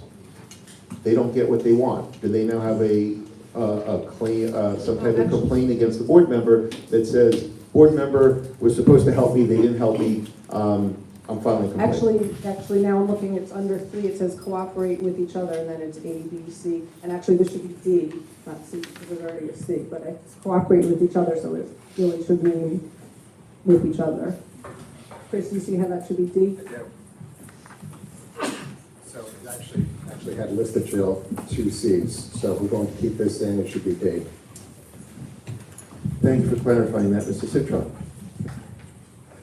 Are we ready to vote with the change, including without limitation in 3C? All in favor? Yeah.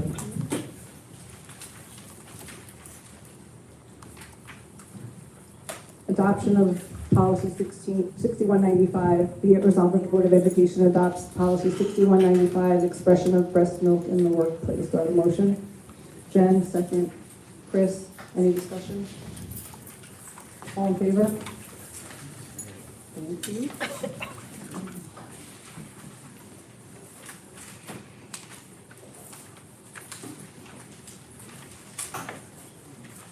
New business. Jen, you have a proposal for new business. You want to just bring that up now? It doesn't want to bring up. So I would like to make a motion to change the April 18th April 18th board meeting date, public board meeting date to April 11th. So that's a motion. I'll second it. Any discussion?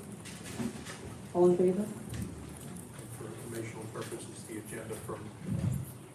For informational purposes, the items that were originally scheduled on April the 18th, anything that's on will be moved to April 11th. And anything that was on April 11th will stay on April 11th. I believe there was a discussion and a presentation from the DEI committee scheduled for April 11th. That will stand. And we're still going to keep April 18th as a work session date pending finding something to discuss at the work session.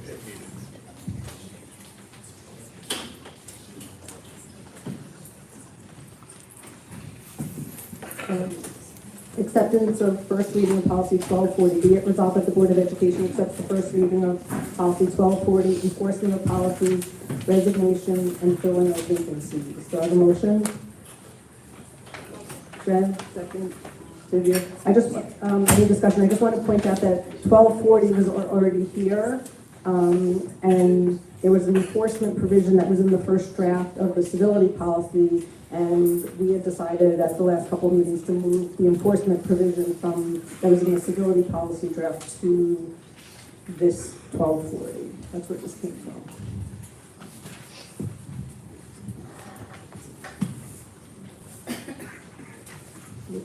We done? Is it done for you? Want to start? Okay, so I was gonna ask, for 1D, it says other actions as determined by the board. So a board member who violates any provision of the Board of Education policy manual may be subject to one or more of the following. 1D says other actions as determined by the board. It's extremely vague, and I just. Yeah, and actually, I have a suggestion for that, actually. Let me just find where I wrote it down.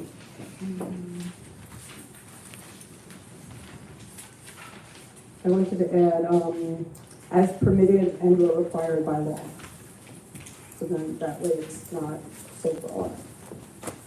But I still think saying the words other actions is extremely vague.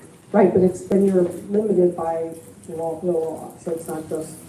Right, but this, I think, Mr. Powers, just, if you could explain to us, how would a Board of Education be able to remove a board member? And so we're listing that out here, right? There's only several avenues, 2, 3, 4 avenues. So by saying other actions, is there any other avenues that exist that might not be listed here? No, there's 2 ways that a board member can be removed, Ms. Warnock, and it's actually noted in paragraph 5 and paragraph 6. Right. Paragraph 5 is the petition to the Commission of Education.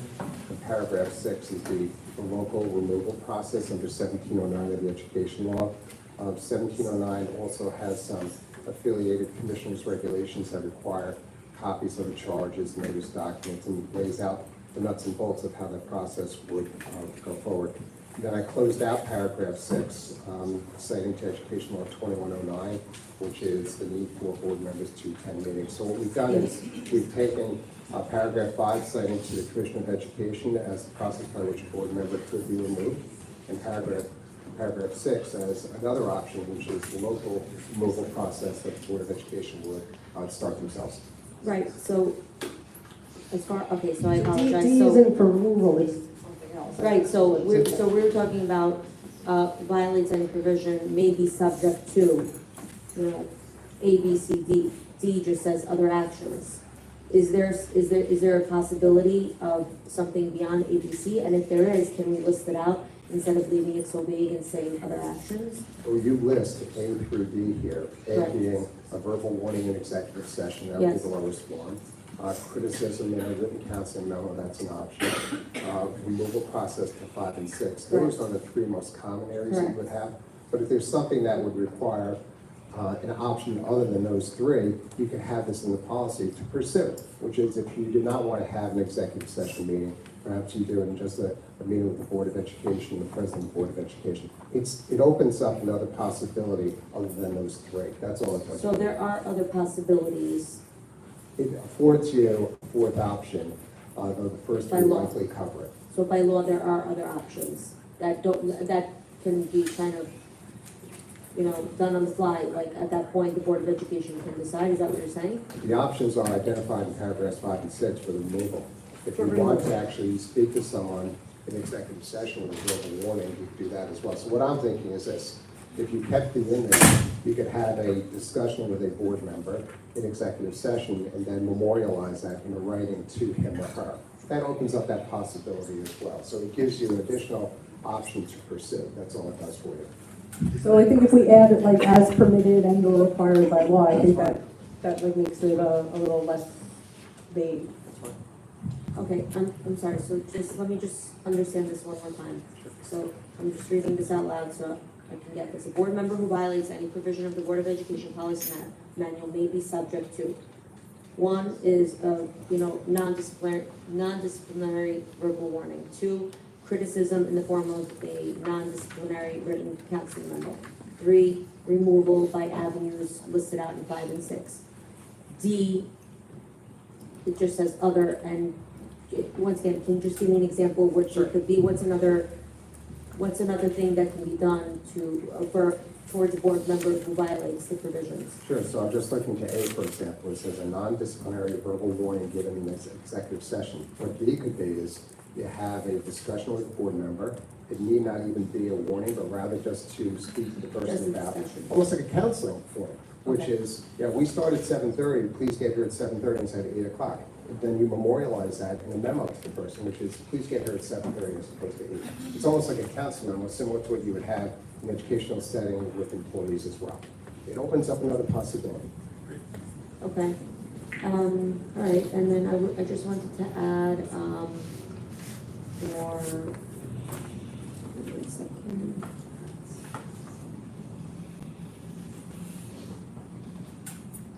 So 5 and 6, in number 6, I believe it's the last line, as far as duty of each board member to attend all meetings of the board. I think that should be number 7. I think that should be broken up. Okay. It's also Okay, because it read weird, and then I thought it was completely separate. But I have the same suggestion to make that, like, it will be the duty to start paragraph 7. Fine, so, Or it's actually repeated again under resignation. It shall be the duty of each member of the Board of Education, and then it goes on to say about the 3 consecutive meetings. So Sure. it's repetitive. So what we could do for that part, I can make sure that whatever is originally in 6 is also covered in the resignation portion, just to keep it consistent. Shouldn't be a resignation. It's got nothing to do with resignation. Yeah, I think it should come out, the resignation, and then make, like Jen said, in paragraph, it will be the duty to make that paragraph 7, and then you take that out after the. Okay, so here's what I can do. On page 2, where it says it shall be the duty of each Board of Education members who refuse to attend 3 consecutive. I'll eliminate that with your direction, and then I will make a new paragraph 7 to follow paragraphs 5 and 6. Just, they're not exactly the same, so just look at them and make sure that Sure. everything's. And then, all right, thank you for that. And then for filling vacancies, it was a little confusing the way it's written out. What's like step 1, 2, or 3, or 4, what trumps what? So, in the event of a vacancy, the board may appoint a new member if the board chooses to, and if not, then a special election, if not, then superintendent. So it's like, what's like the first, second, third, like what goes by priority? Can we kind of make that a little bit more, clear? Sure, there are 4 options that have been identified, and the board decides 2 of those 4. Option number 1 is that you could appoint someone to fill the vacancy. That's option 1 for the board to consider. The second option for the board to consider is a special election. We will actually have a community vote on who is going to fill that vacancy. The third and fourth options, that's where the DS, which is the person that runs BOCES, they actually appoint someone to fill the vacancies. That would be the district superintendent to do that. And then the final, 4th option is where the commissioner steps in and they order the commissioner orders a special election. So for you, on the board, options 1 or 2 would be ones to consider, whereas the DS, the district superintendent, or the commissioner, they can do this on their own. So, but is the board the first line? I guess it starts from the board. If the board chooses not to, or not to do the second step, then it goes to the superintendent, am I correct? So if you choose not to fill the vacancy, if you choose not to hold a special election, the district superintendent, person that runs BOCES, can come in here and appoint a competent person to fill the vacancy. Okay, but the district superintendent would give that option to the board first. The district superintendent actually directs it. So the Board of Education has that right first to decide whether or not to appoint a new member or to do a special election. Now, by default, if you have not acted on option 1, which is you select a person, Okay. or option 2, which is you're having a special election, Yes. the DS can come in here and appoint a competent person. Fine. So And- it's contact. Okay. I'm sorry, how soon? I mean, they don't- There's no timeline identified. But they could let you go for 6 months, or they could come in and say you need to fill it. Okay, and I think oftentimes, so the analysis is how close are you to the election? And so if someone resigns in April, you're not going to a special election, there's going to be an election in May. And then, does it go by, as far as board appointing a new member, does it go by majority? To make one of these 2 choices, No, to appoint a new member. 3 of you would have to appoint. 3, so it would have to go by majority, okay. I have others to go. Dr. Balachow, did you have more comments?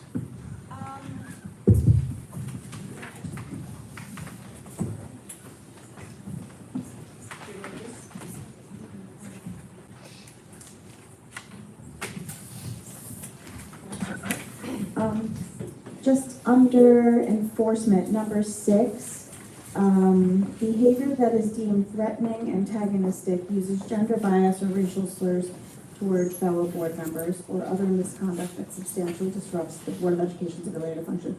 I was just wondering if perhaps that those two special categories of gender bias or racial slurs, are those there specifically because those are like protected and we must list this in a policy like this? Or is there any utility in making that more broad and just saying any like intolerant behavior or hateful behavior towards fellow board members?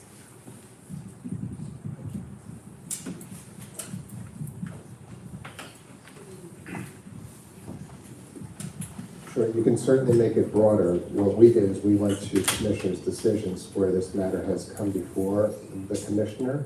And these are some of the issues that have gone before the commissioner in terms of removal processes, which is antagonistic behavior, gender bias, and racial slurs. So we actually went to the cases, Divya, and that's where these areas are cited. You could make it broader. And the reason why we put it in here is because these sort of matters these kinds of issues have actually gone to the Commission of Education. So that's what we put in there. I'm sorry. In no particular order, but working on the easiest ones first. At the very end of this policy, it talks about a board member removed can't run. That probably shouldn't be under filling vacancies. It should probably be under enforcement.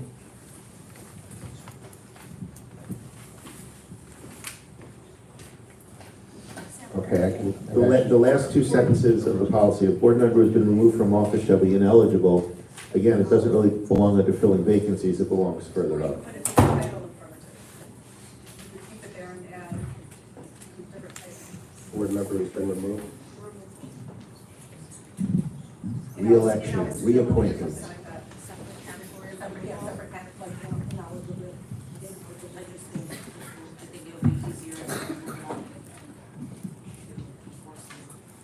Like the last line. What I can do is, we now have a new paragraph 7. I can move this to paragraph 8, enforcement. Yeah. I can do that. It's still there, it's still an option. I think just you're raising it as, part of the structure of the policy. Yeah, exactly, that's all it was, it was just placement. So you know where to look. You get thrown off, you can't get back for another year. Can we change that to just add 1 year? Or is that? That's law.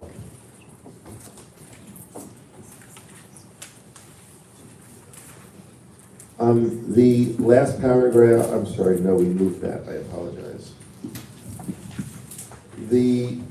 Since we're doing it, the new number 7 that we talked about, where it talks about satisfactory cause for non-attendance, this board had ridiculously good attendance, so it's not something I'm particularly concerned about, but what is satisfactory to whom, and how do we judge satisfactory? Well, that would be for the board to determine whether it's a legitimate reason. Okay, Yeah, perfect. That's right. That, sir, has never been a problem here, ever. No, I agree with you, I just wanted to make sure. Okay, then back to enforcement, number 1. A board member who violates any provision of the Board of Education policy may be subject to one or more of the following. It goes back to the point I've made the last 2 months. We're giving this board power that doesn't exist. So we've added in our ethics policy that someone must be familiar with Robert's Rules of Order. Robert's Rules of Order is a very big book. Someone may make a mistake about how Robert's Rules of Order works. But here we're saying that we're going to be able to throw someone off the board because they violated any provision. So I'm not quite sure. I understand the concept of what we're trying to get across, but given that in number 5 and 6, we've put in all these things that we're able to actually throw someone off. As you said, you went back to the case law.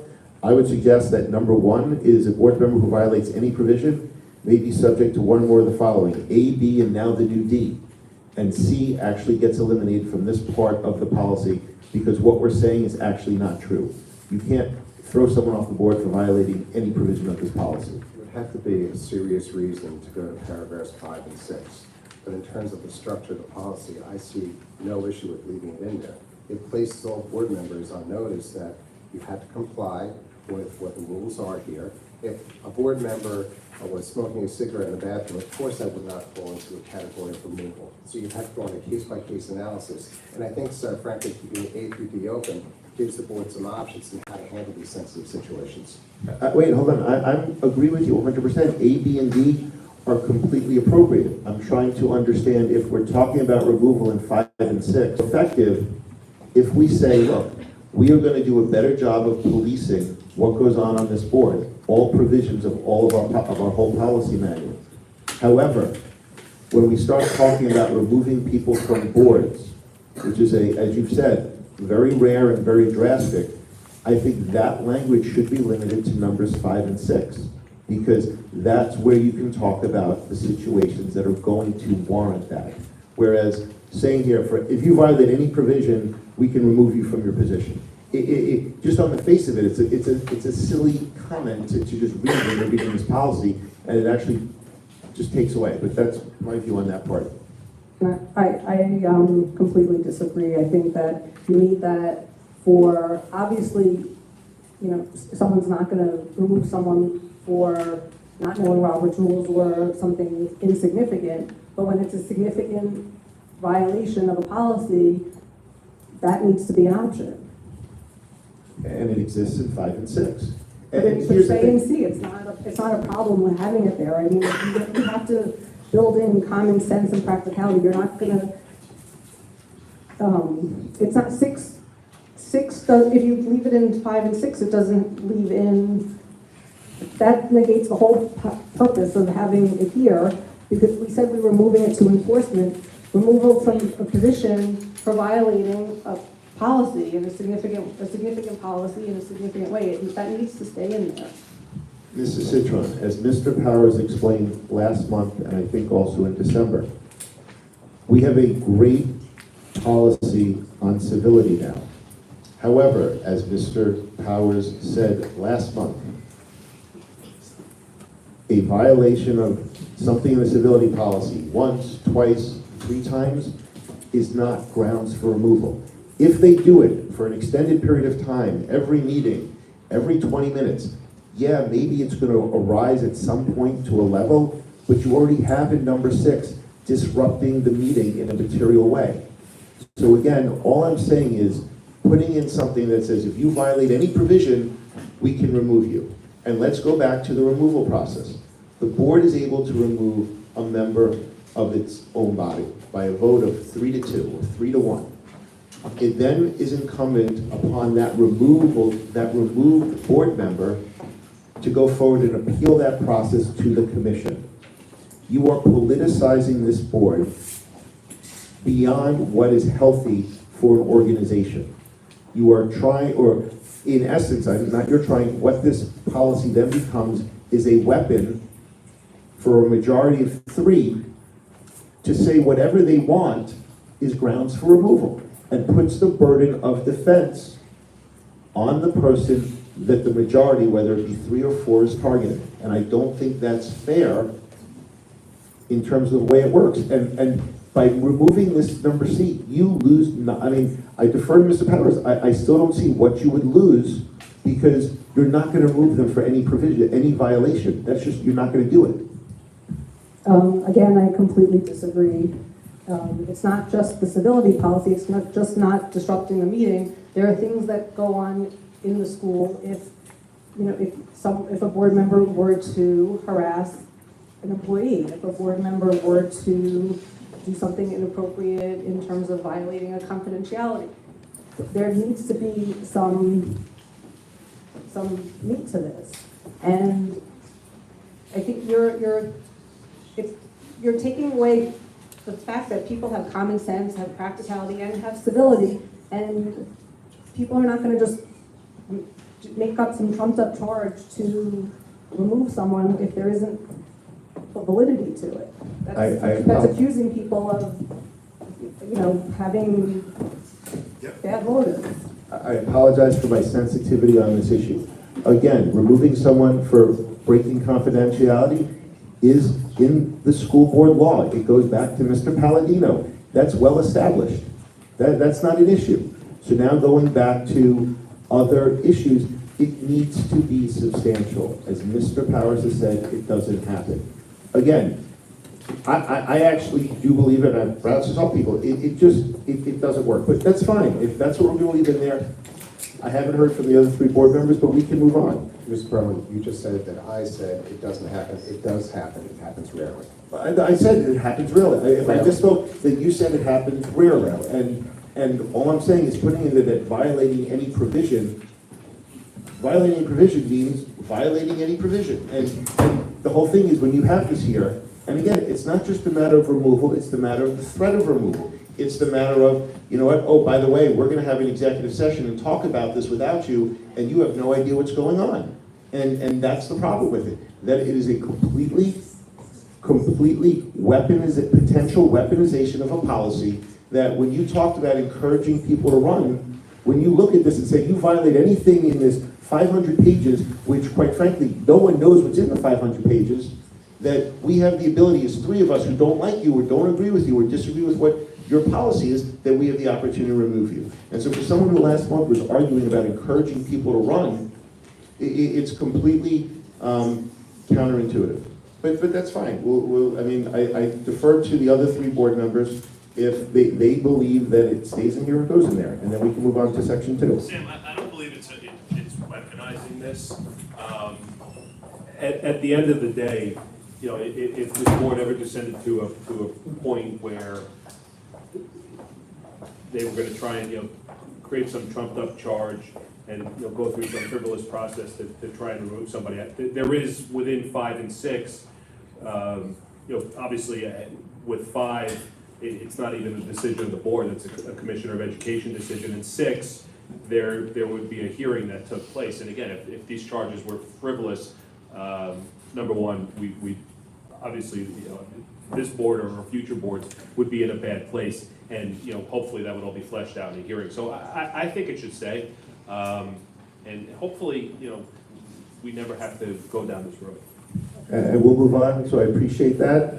I assume Dr. Balachandra from her silence agrees with you. And I will say, as I will say, our perspective on this is completely different. And it's not a matter of decision, it's a matter of perspective, because I've seen it happen. Anyway, if we could go to number 2, can you please explain the process to me, because I do not understand how the enforcement process works.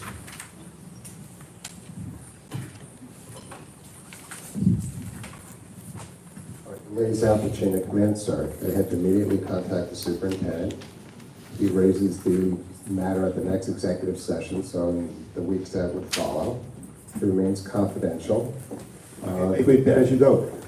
That means that you could be looking at a month to a month and a half in between the report to the superintendent and when an item is taken up, because we sometimes have 4 to 6 weeks in between board meetings. It's more like 2 weeks between board work sessions and regular meetings. So this says when the board is together, the superintendent shall raise the matter at the next scheduled board meeting. So Right, well, board meetings, I mean, if you want to call work sessions, but as I pointed out, we went a half a year without having a single work session.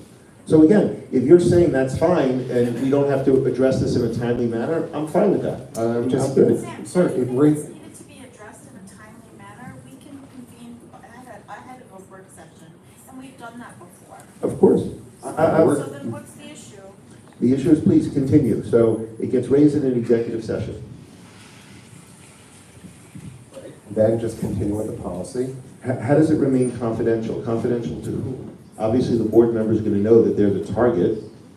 So when you say remain confidential, you're talking about confidential who the complainant is, what the complaint is about, what's remaining confidential? The complaint remains confidential to the greatest extent possible. So that would mean that the superintendent would speak to the other 4 board members, ask them to keep it confidential, not disclose any information about it, and then we decide what additional action needs to be taken.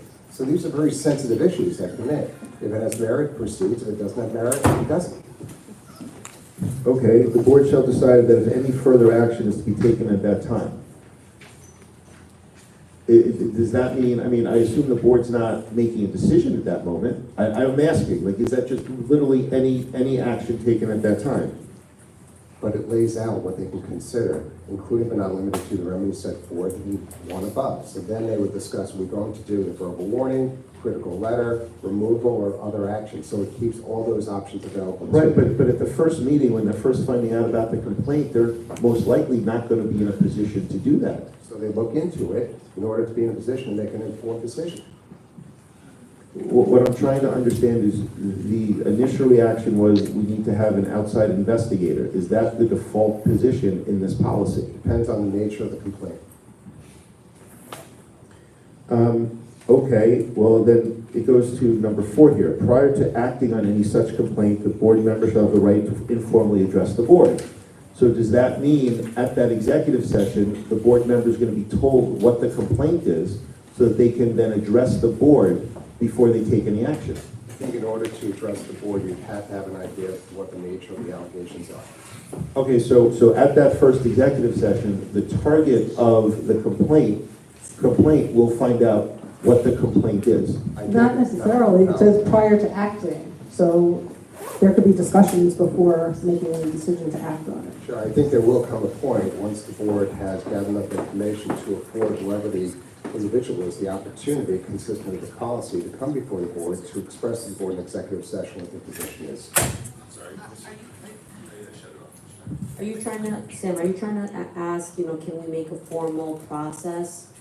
If there is some kind of complaint brought up, what's the process that goes from point A to point E about a specific board member, and at what point stuff happens, and at what point that board member will be notified, and at what point the board member is able to, refute or defend or whatever it is?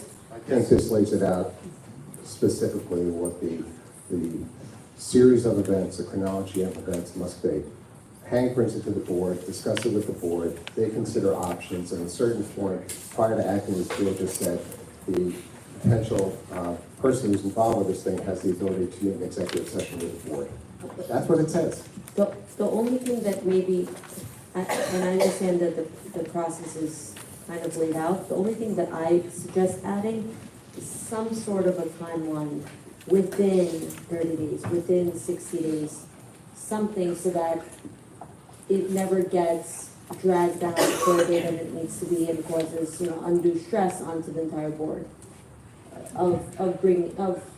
from point A to B to C, whatever it is. I think you have to be careful about how extensive the investigation would be. If it's a single event and it can be resolved through a quick factual analysis, that's going to move quickly. Right. If it's a complicated event, you have to be very careful. In the interest of being so quick to come to a decision, maybe not thorough, part of the investigation. When you guys have very important decisions to make, you always make them when you have sufficient detailed information to make an informed decision. I think putting timelines in here would be problematic, it would rush the process. I apologize if maybe I said something incorrectly. What I meant was put a timeline as to the board member in question, the board member who might be accused of doing something, that board member will receive the information within 30 days or within 60 days, putting a timeline on that. I didn't mean a timeline on rushing any sort of investigation. Obviously, we can put that in writing, and we're also as involved, legal teams, law firms, other law firms, outside counsel. So I just meant maybe you could add the word promptly, or as promptly as practical. So, yeah, like almost as promptly as practical. Giving that person the person an opportunity to receive that information quickly, without delay. When the board member is addressing the board, I think it's very important for the investigation to be well underway so that the board member is addressing the actual merits of the matter before we collect the Board of Education. You don't speak to that board member in the third inning. You speak to that board member in the ninth inning when the information has been gathered, that he or she has the full opportunity to address the board with the actual issue that is at hand. I think that's really important. And sometimes by putting in a timeline, let's say within 30 days, well, how about if the investigation takes 4 months? Then you have actually misled that person as to what the nature of the investigation is. I think this gives you enough information here where it says that prior to acting on any complaint, the subject board member shall have the right to informally address the board in executive session. So it's right here that is a right that they are afforded to do. And I think that covers it. You want to give them the opportunity. Mr. Hartnett, wait 1 second. I'll be right back. Next second. To come in and to, if they want to, defend themselves, but it's not required. Now, I understand. So you just said that you think it's important for the board member to be briefed on it and to have an opportunity to defend themselves before the board takes action? What I'm saying, sir. I'm asking if that's what you just said, Mr. Powers. What I'm saying, sir, what I am saying is I'm reading directly from the policy, that person shall have the right to informally address the board in executive session but not required to do so. Such right shall be without prejudice to raising any defenses in future proceedings. So the person's given the opportunity to come in executive session and have a discussion with the Board of Education. And I'm not sure, why wasn't I given that opportunity? You were. You met with Mr. Carbonaro. Didn't you meet with Mr. Carbonaro? I'm sorry, are you talking about 2 weeks ago? I'm talking about over the court. No, I'm asking you, when are you executive. talking about? No, tell me when I met Mr. Carbonaro, when? Before he issued his letter? You had the opportunity as part of this investigation. I think we may have to adjourn to executive session to go over this. That's thoroughly untrue. Okay, so did you or did you not meet with Carbonaro? Did you not explain to him your position, and were you not the subject of a subsequent investigation? Hold on. Are we talking subsequent or are we talking initial? Two, both of them. Yeah, on the first one, the initial, never. Never spoke to Carbonaro? Nope. Next. You were never afforded the opportunity to sit down with Carbonaro and go over this? The first investigation? Yes. Nope. No. I'm asking Mrs. Citron simply because Mr. Powers, and I'll have to go back and listen to the video, said how important it was to have a board member do it, which is why I'm coming back to this, why I keep coming back to this of when is the board taking action and when does a board member get to face that complaint? And so that you say it's crystal clear, and that's fine, but having gone through it, I understand, that's why I'm trying to clarify. When would that board member have that opportunity? And it's, I mean, yes, maybe we have to talk about this in executive session. It is under paragraph 4, prior to acting on any such complaint, the subject member shall have the right to informally address the board. That's when it would be, sir. Well, then I thank you for adding that, because I do believe that's a very important provision to have in here. I was just trying to figure out when you said before they take any action. Is that before they start an investigation? Is that before they issue a report? Is that before they issue a letter? Is that before they try to throw you off the board? I'm trying to figure, or is it at each of those points? Because there's more than one point when they decide to take action. So the board has a responsibility under this policy to be informed by the superintendent, to look into it, and to afford the subject board member the opportunity to address them. That's what this memorializes, sir. Thank you. I think this policy needs work. Any other discussion? All in favor of accepting this? Before we go, I have one more.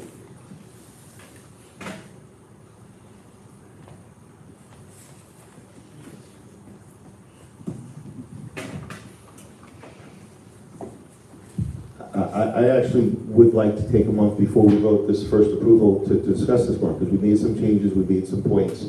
And I think this policy is not ready for a first approval. That's my thing. I'd like to see it tabled for a month. I don't think anybody's going anywhere, and it's not going to affect anything. I'm fine tabling it if we don't have to repeat the same discussions that we talked about tonight. If you have anything new to add after that, Of course not. Is there a downside to accept the first reading, and then at the second reading, it can continue discussion and possible revision? I think there is, because I think we've shown, typically when we have something in there, it goes, I know tonight we made an exception, I would say let's just table it for a month. As I said, I'd like to look at it. We made some changes, we moved some stuff around. I'd like to read it as a whole, and I'd like to, I certainly will not be repeating any of the arguments that I used tonight. And so yes, I would promise you that, Mr. Citron. There's one thing I have to clarify, please, which is, Mr. Perlman, I posed a question to you about whether you actually met with an attorney as part of the investigation, and the name that I used was Carbonaro. Did you meet with another attorney concerning investigation number 1? Were you afforded that opportunity, sir? It was my understanding you were afforded that opportunity.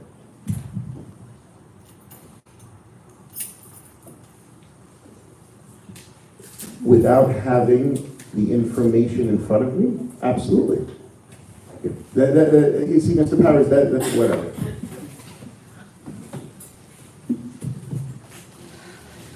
You knew what the right answer was, and now you're changing the name to make your answer seem acceptable, to make your accusation seem acceptable. I used the name Carbonaro. There was another attorney that you did speak to, correct? Correct. But for a completely different purpose. Yes, I know. I'd like to just institute the changes we talked about and vote on our first reading of this policy. So do we have to vote on the motion, Sam's motion to table it, or? There was a motion. I think there was a motion. There was a motion that has to be seconded and voted upon.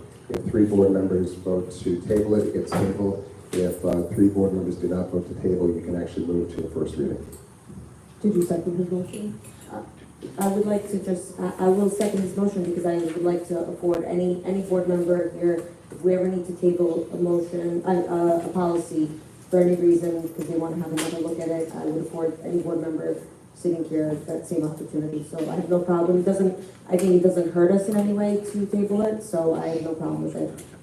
There's, 1 more month. Just so you know, if I agree with your point on affording members the opportunity to have time, but this is the first reading, not a second reading, so we'll have that time. Okay, all in favor of tabling it? All opposed? Okay, and now any further discussion on the policy? Do I have all in favor of accepting the first reading as you changed it? I vote, thank you. I'm sorry, was the first one 2, 3? Correct. 2, 3. Thank you. The usual. Thank you. What was the second one? 5-0. Unusual. Yeah. We'll look at this I again. just want to write this.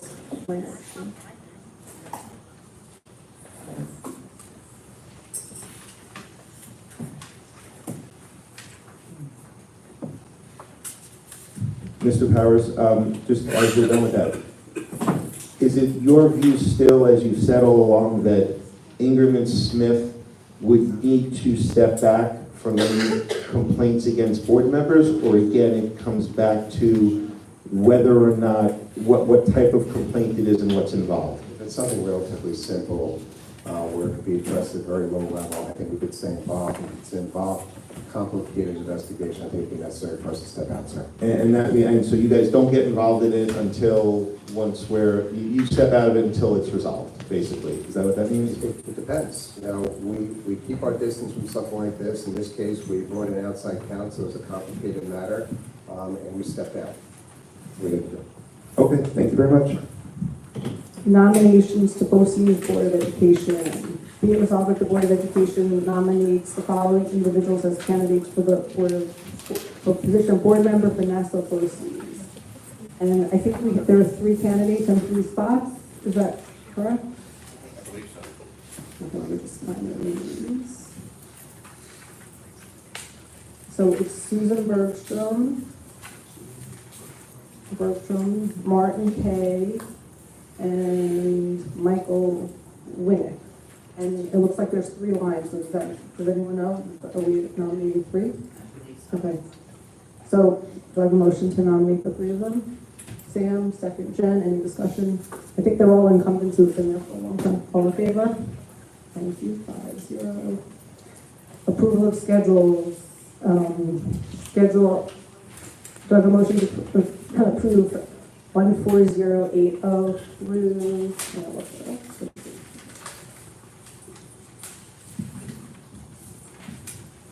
ID 14096. Jen, second. Divya, any discussion?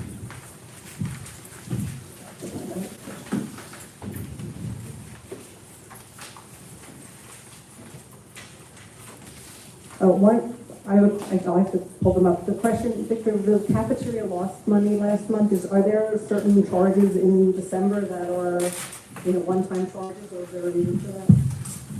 It depends. Sometimes the benefit allocation for the employees may be off a month, so that could cause a particular month to be lower. Okay. We talked about this, but talking about an extension of our first student contract, so congratulations, thank you for doing that. I know it was new. It says that the term is the summer. It says summer and 24-25. So I guess it's not clear in the language if it's the summer of 24 or the summer of 25 that's included. It's the summer of 24 and the school year 24-25. Okay, I thought that. And then why did we make 4 food service helpers cooks? Because they are doing the job of a cook. So do we need to hire additional helpers, or they're? No. So they're basically getting a promotion to work? They've been doing that job and it was the right thing to do. Great, okay, thank you. Anyone else have any questions? All in favor? Chris? Chris? Five oh. Do I have a motion to adjourn? One quick question, for policies, that we update, does our policy, the whole entire, I guess, manual, does it get updated online, like, immediately? Okay. I wasn't sure if we do it once a month, once every 2 months, like, I don't know how often. No, they'll update the particular policy that Okay. was approved for a second reading. After a second reading and it's fully approved, Okay. then they will upload it, within a couple of weeks. Okay. I can see the next morning, if any changes are made, I get it tomorrow. Since we're talking about the website, under board presentations, the only thing under there currently is the valedictorian survey. Can we get the budget presentations as well as the curriculum presentation from last Thursday up? The budget presentation. They're included in the minutes, but they're not. I know, they're up on the website. I looked at it this morning, I didn't see it. I went to go grab a quick look at it. Yeah, they're under my department. So not under board presentations? Like, there's a section when you go to board where it says recent board presentations. No, it's under business and finance. That's where all the audit reports are and that's where all the budget presentations are. And they're both on there. And the curriculum presentation from last week? That would be under finance. You have to go to departments and business and finance. No. Do I have a motion to adjourn? Chris, second. Dan, all in favor? Okay.